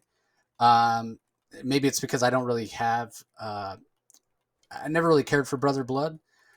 So in this, we saw at the end of last issue, Tim Drake, Robin, kind of thrown into an alternate reality, and we see the fallout of that. It's clear that the Church of the Blood has been replaced by the Church of the Raven. Why Rachel established her own church in this other reality? Why they control everything? There seemed to be this fascist regime. We don't know. The Fearsome Five is the Freedom Five here, and they're fighting as kind of the rebellion against the church. Batman does show up, but it's Dick Grayson as Batman, as Tim is trying to get through to these people and make them understand. There's a brutal double-page spread when Tim finally does break through to Dick Grayson and helps him realize that this reality is not the real reality. And we see the Justice League there, dead. Plastic Man's all stretched out, flashes a skeleton. John Jones is in his Martian form, all desiccated. It's just a brutal looking scene, and we don't know why. So Cavan Scott's clearly establishing this new reality in a way you could think of it as Black Label almost. But how is Brother Blood doing this? Has he really changed reality? Is it just an illusion? We don't know what the answers to that are. But at the end, one of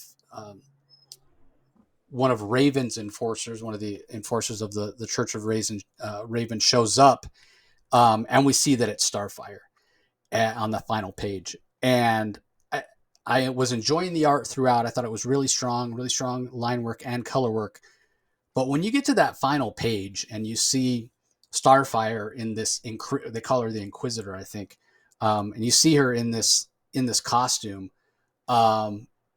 she's never looked hotter in my mind. I mean, even in her skimpiest outfits, whether from back in the day in Teen Titans or in the Red Hood and the Outlaw series, there's something about that outfit that Lucas Meyer designed.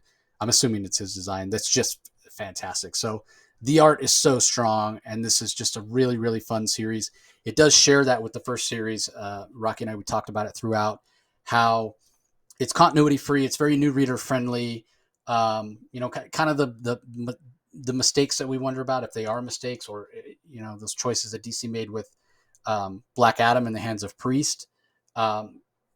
Maybe they would have been better off doing Black Adam with something like this, that just, you don't have to read anything else or any foreknowledge of the Teen Titans to read this.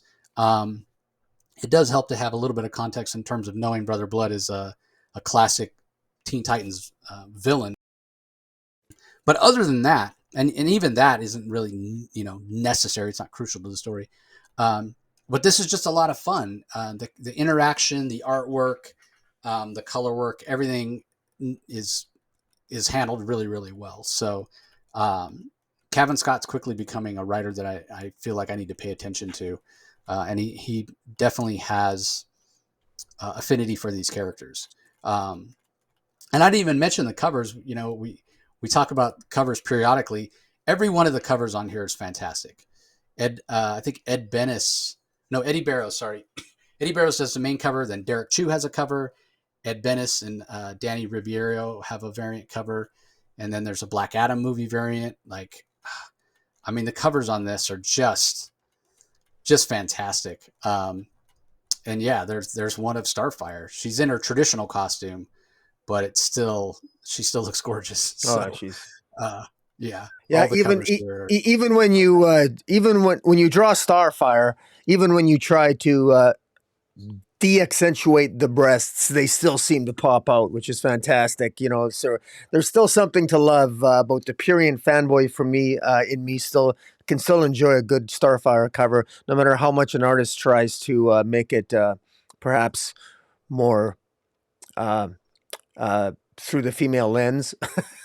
There's still a lot to see through the male lens. So yeah, it's you got to love Starfire. Yeah, and that Ed Bettis cover is fantastic as well. Like I don't even know which cover I'm getting. The Derek Chu cover is the one, the Starfire one. But yeah, they're all great. I'm getting all the Black Adam movie covers. So because I've got all the Black Adam McFarlane action figures, and I'm gonna have all the covers behind them. It's gonna look pretty good. I have a nice shelf already set up for it, so I might do a little video on it at some point in the next few weeks. So. So you're getting two. So you're getting two covers then, because there's no way you're not getting that Starfire cover. I might get the Starfire cover. I don't know. My retailer doesn't always get all the covers, and I didn't pre-order it. I pre-ordered the Black Adam, but I didn't pre-order. I got the cover A, but I didn't pre-order cover B. So he doesn't get a lot of shelf copies. But sometimes he might have gotten that Starfire because, of course, he's a white male, white cis male, so he probably did. Exactly. Yeah, I don't know. I mean, again, you see that cover sitting on the shelf. I don't know how you don't pick up that book. That's exactly right. Yeah, it's so awesome. All right, last book we're going to talk about in detail, the final issue of Flashpoint Beyond, issue number 6. Geoff Johns, Tim Sheridan, Jeremy Adams as writers, Zermanico, Michael Hanine, and Gary Frank as the artist, Romulo Fajardo Jr., Jordi Belair, and Brad Anderson on colors, respectively. Fajardo for Zermanico, Jordi Belair on Michael Hanine, and Brad Anderson, longtime collaborator of Gary Frank. Rob Lee does the letters. This ended not in the way that I expected it to. And there's going to be tons of talk about this book, about this series, about what comes next for Geoff Johns and DC in the new Golden Age. But let's talk about this specifically. What'd you think? I enjoyed this, and this was unexpected. I didn't expect the ending on this. But I just everything when Geoff Johns is in his A game, when he's in that special space where he's in tune with the DC universe and the fans, this is the result. At least for me. I mean, this tickled all the spots on my comic book fancy that it needed to. And I just love it. I mean, I'm more excited about where this is going to go, and you know, on the one hand, it's a little bit underwhelming because I'm wondering, oh my God, the Flashpoint universe, it's going to ultimately die. Nothing matters. Thomas Wayne, nothing matters. But somehow in one issue, all of a sudden, Martha Wayne, who's the Joker, she becomes just a little bit more sane. And her and Thomas are kind of a little bit more on the same page. And suddenly, isn't it interesting that it took Martha Wayne, the Joker of the Flashpoint universe, to maybe get Thomas Wayne to give a rat's ass about saving the universe through the guise of saving their son, of going back in time, utilizing a time sphere to save their son. And ultimately, that snow globe, we were wondering what the hell that snow globe was at the beginning, that the Batman, that our Batman of Earth Prime, was it that snow globe? Well, indeed, the Flashpoint universe is encapsulated within that snow globe. The Flashpoint universe is established as essentially an aspect of hypertime, and that ultimately if released back into hypertime, the Flashpoint universe apparently should no longer exist then. But yeah, let me ask you real quick. So Geoff, the whole idea of hypertime was Mark Waid, but the Flashpoint universe was created by Geoff Johns. Geoff Johns, a longtime scribe on the Flash as well. Right. Do you think he always planned on the Flashpoint universe being part of hypertime when he created it? Or you think just going back? It'd be interesting to ask him, right? It would be. It would be interesting to ask him if maybe he thought of it, because all I know is that it clearly has resonated with fans, and if Geoff Johns has an ego, and he probably does have more of an ego than some people might believe he has. If he's earned it, he's earned the ego. And maybe if there was a part of Geoff Johns that thought I want to bring the Flashpoint universe back at some point, well, good for him, because I don't see anybody complaining. The fact that that Batman in Out of Earth Prime or Earth Prime Earth Zero now has the Flashpoint universe and is now the custodian of that globe as opposed to the Time Masters, I think is a pretty cool thing. And what I like about it is that this doesn't really answer any questions. The Flashpoint universe is still in danger of destroying itself. The Flashpoint Kryptonians are going to be attacking the Flashpoint universe. Batman has to side with the Superman of Flashpoint universe. All the heroes of the Flashpoint universe are still facing a Kryptonian invasion in the midst of an Atlantean and Amazonian war that's still raging. The jury is still out whether the Flashpoint universe will even survive. But none of those questions are resolved at the end of this. All you know is that at the end of this, the Flashpoint universe still exists to live and fight another day. It's still, and so the resolution ultimately of the Amazonian and Aquaman and the Atlantean war, the Kryptonian invasion in the Flashpoint universe, that's still to be resolved. And in the meantime, we have the Time Masters hinting at the end of this that there's more to come. They have there's the integrity of the universe is still at stake, and we got hints of names that we've seen before. Judy Garrick, the unknown daughter of Jay Garrick and his wife. The Golden Age Aquaman, Quiz Kid, the Golden Age Red Lantern. These are heroes that Geoff Johns is taking a page out of Mark Waid's playbook in World's Finest, basically looking at the past and reimagining the past. You don't need a crisis to do that.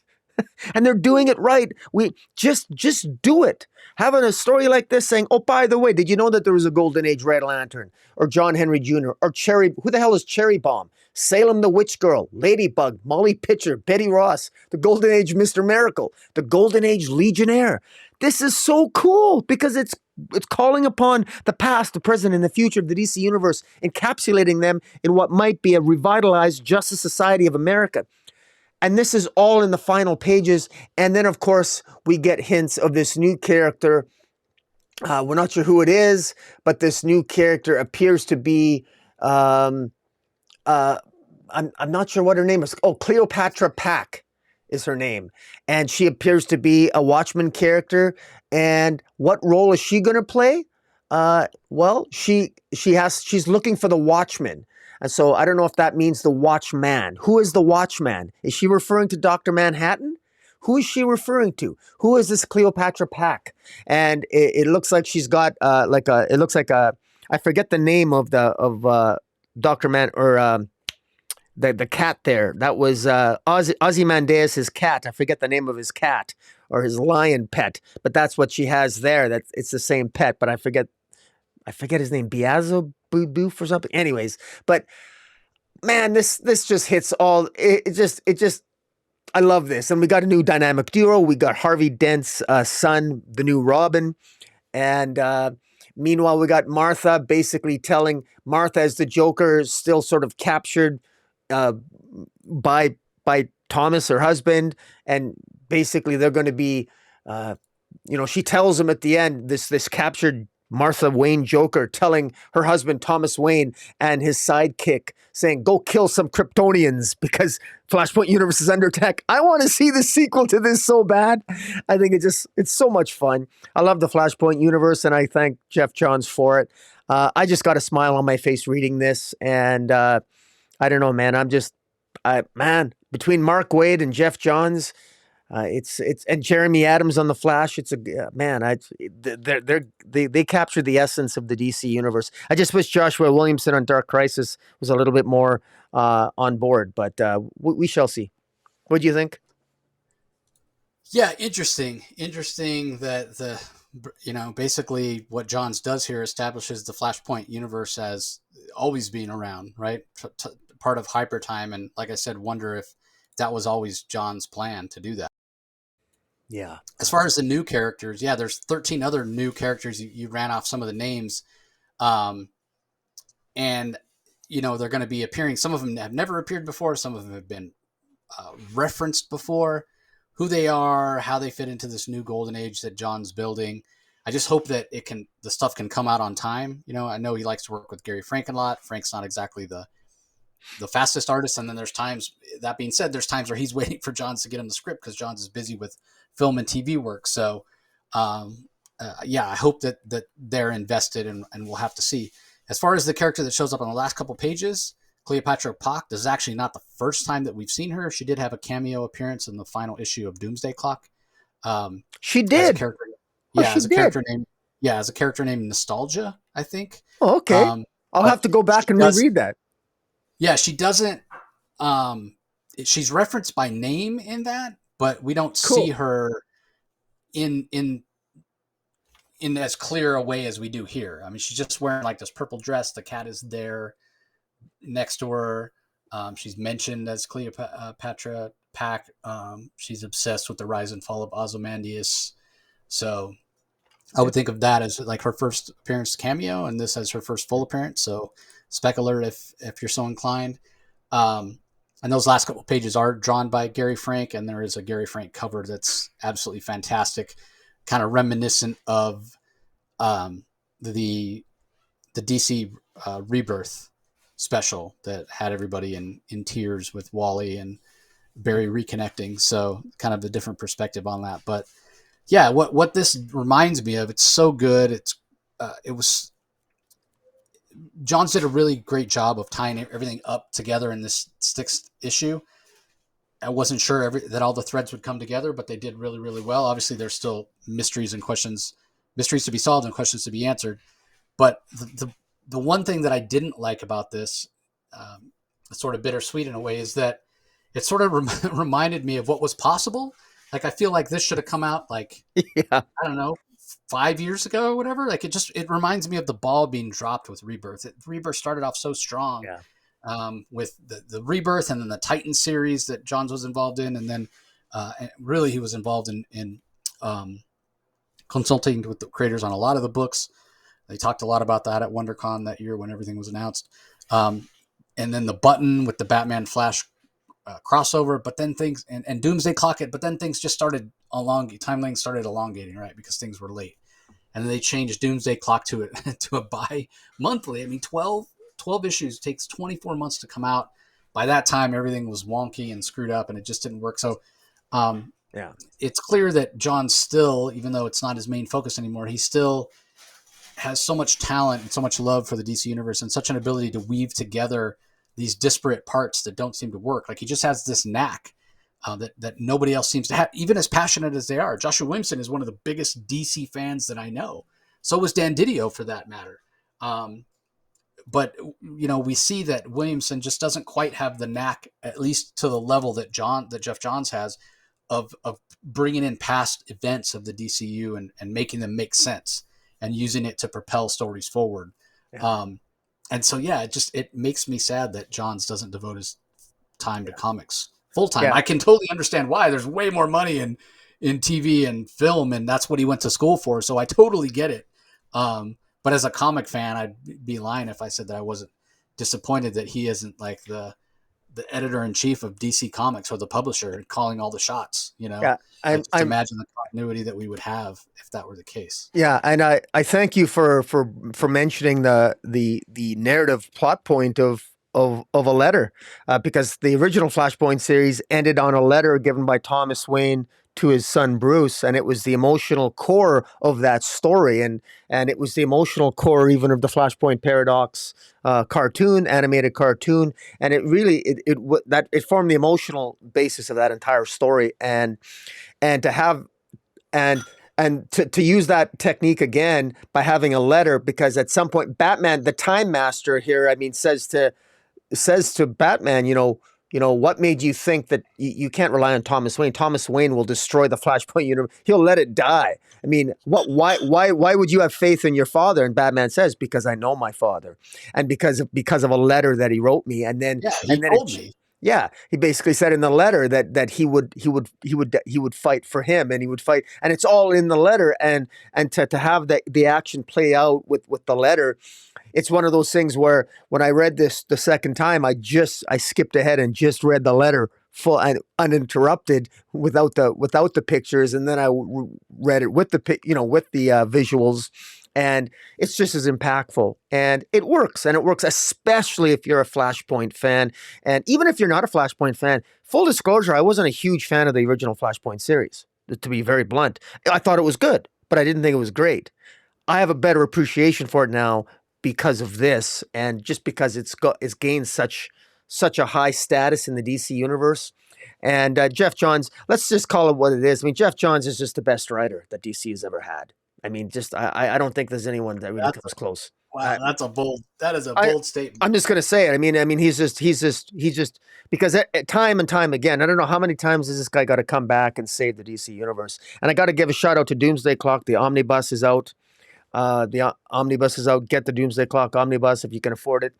125 American. It's a lot of money, but well worth it. And yeah, I mean, let's just call it what it is. I mean, the guy. How many times does one guy have to fix screwed up continuity? How many times does a guy have to bring back Rebirth? I mean, the guy keeps showing us the way, keeps showing us the light. He keeps showing us the path, and then DC editorial somehow finds a way to deviate from it. I mean, at some point, maybe let's figure that maybe let's follow one particular guy because he seems to know what he's doing.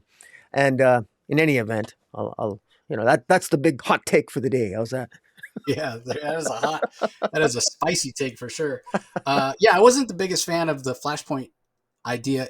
I didn't like that Barry would be so selfish to go back and try to change time. That's what I didn't like. So the starting point for me, and it sort of tainted what came after. But as time's gone on, I've sort of been able to kind of let that go.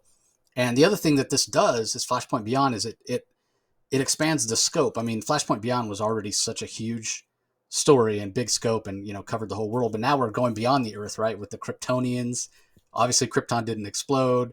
Superman's there. He was captured. He was held hostage for decades. So yeah, there's so much there. So yeah, I do hope that we get, as much as I never thought, like when Flashpoint Beyond was announced, I was like, who asked for this?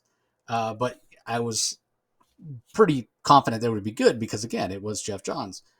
He didn't let me down, and now all of a sudden I'm anticipating more Flashpoint stories. So yeah, I didn't. That's not a place I thought I'd find myself when this series started. So all right, that's all the books that we're going to talk about in detail. As I mentioned, there is a Scooby-Doo book out this week as well, and then some collections. We have Green Lantern Alliance trade paperback, which collects a couple of the YA Green Lantern books.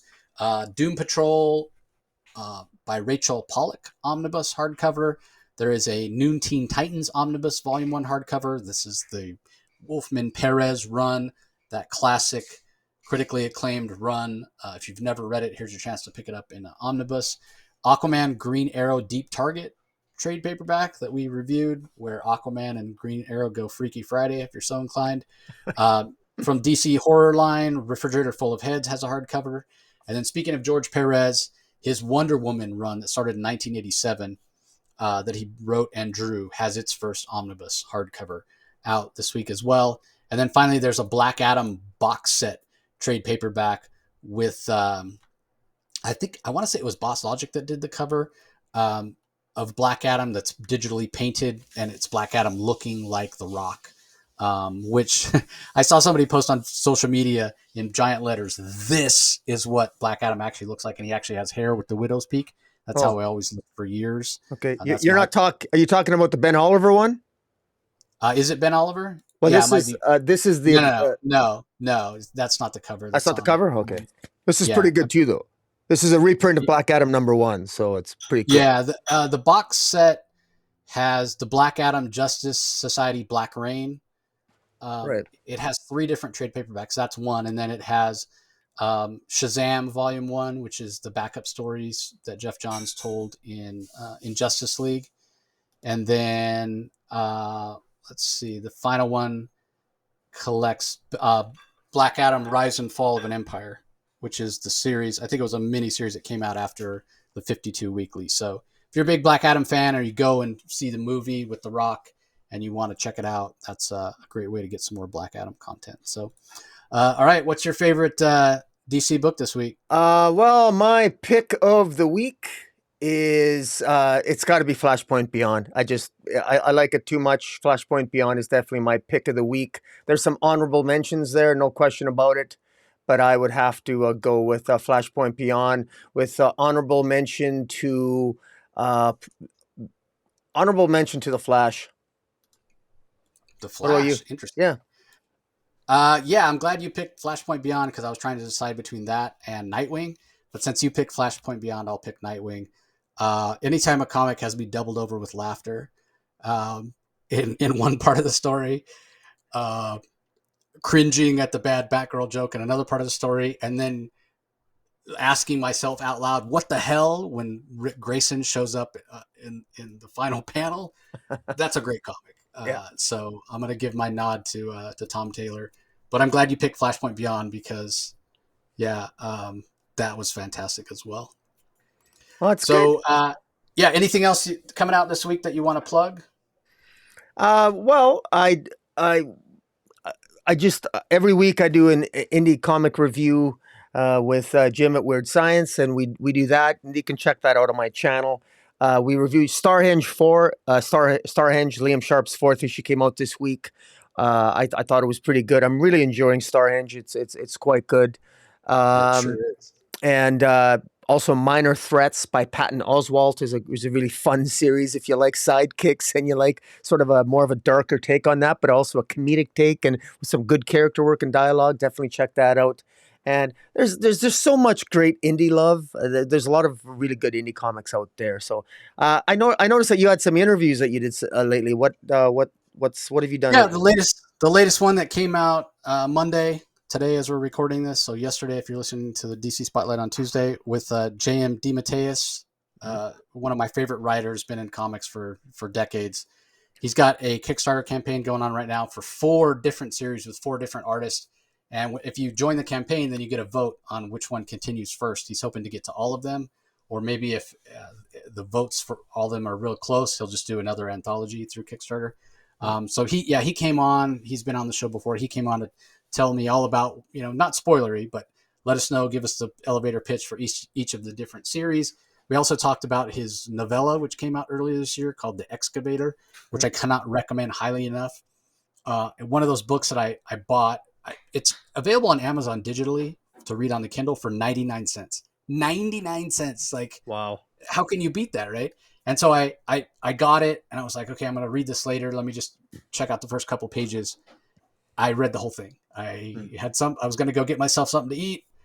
Instead, I sat there over the period of an hour and a half, and I just devoured it. It was so good. The premise is this woman wakes up one morning.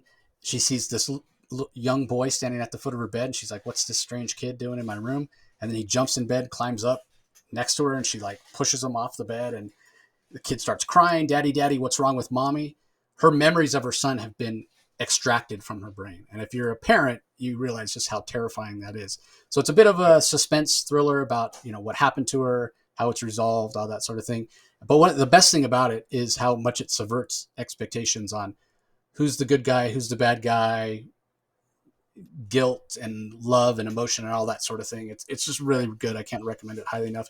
And then at the end, we touched on Spider-Man: The Lost Hunt, which has been announced as sort of the spiritual successor to Craven's Last Hunt, which DeMatteis also wrote. He's getting a chance to explore the origins of Sergei Kravenov, Craven the Hunter, a little more. And just like the Ben Reilly series that he recently did with collaborator David Baldione on art, this is set back in that time where Peter and Mary Jane were off in the Pacific Northwest. Ben Reilly was Spider-Man because Miles Warren had tricked them into thinking that Ben was the original and Peter was the clone. So look for that later this year. We touch on that just real briefly. But definitely JM is a fantastic interview. He's such a insightful and wonderful creator. So I encourage everybody to go check out that interview. So Right on. That's good. Well, we want to thank you guys for listening. As always, don't forget to head over to YouTube, subscribe to Rocky's channel, Comic Space Boom, ! Like, subscribe, comment. You guys know what to do. Conversely, if you want to be sure you don't miss out on any of the Comic Source audio-only content, like interviews with creators like DeMatteis, just go to wherever you get your podcast, do a search for the Comic Source, and subscribe. So Rocky's Book of the Week, Flashpoint Beyond, the conclusion, the 6th issue. Mine is Nightwing 97, heading up to 100, which is going to be a big issue. DC started revealing all the covers. Be interesting to see if we get that wedding with Yeah, Dick that's and right. Barbara. Not like Batman 50. I hope they don't pull a. Yeah. I hope they don't pull a Tom King on us. Didio's not there anymore. I think they've learned their lesson. But yeah, that being said, we thank you all for joining us as always. Tons of books this week. So glad you made it all to the end, and we'll talk to you next time. See you guys later.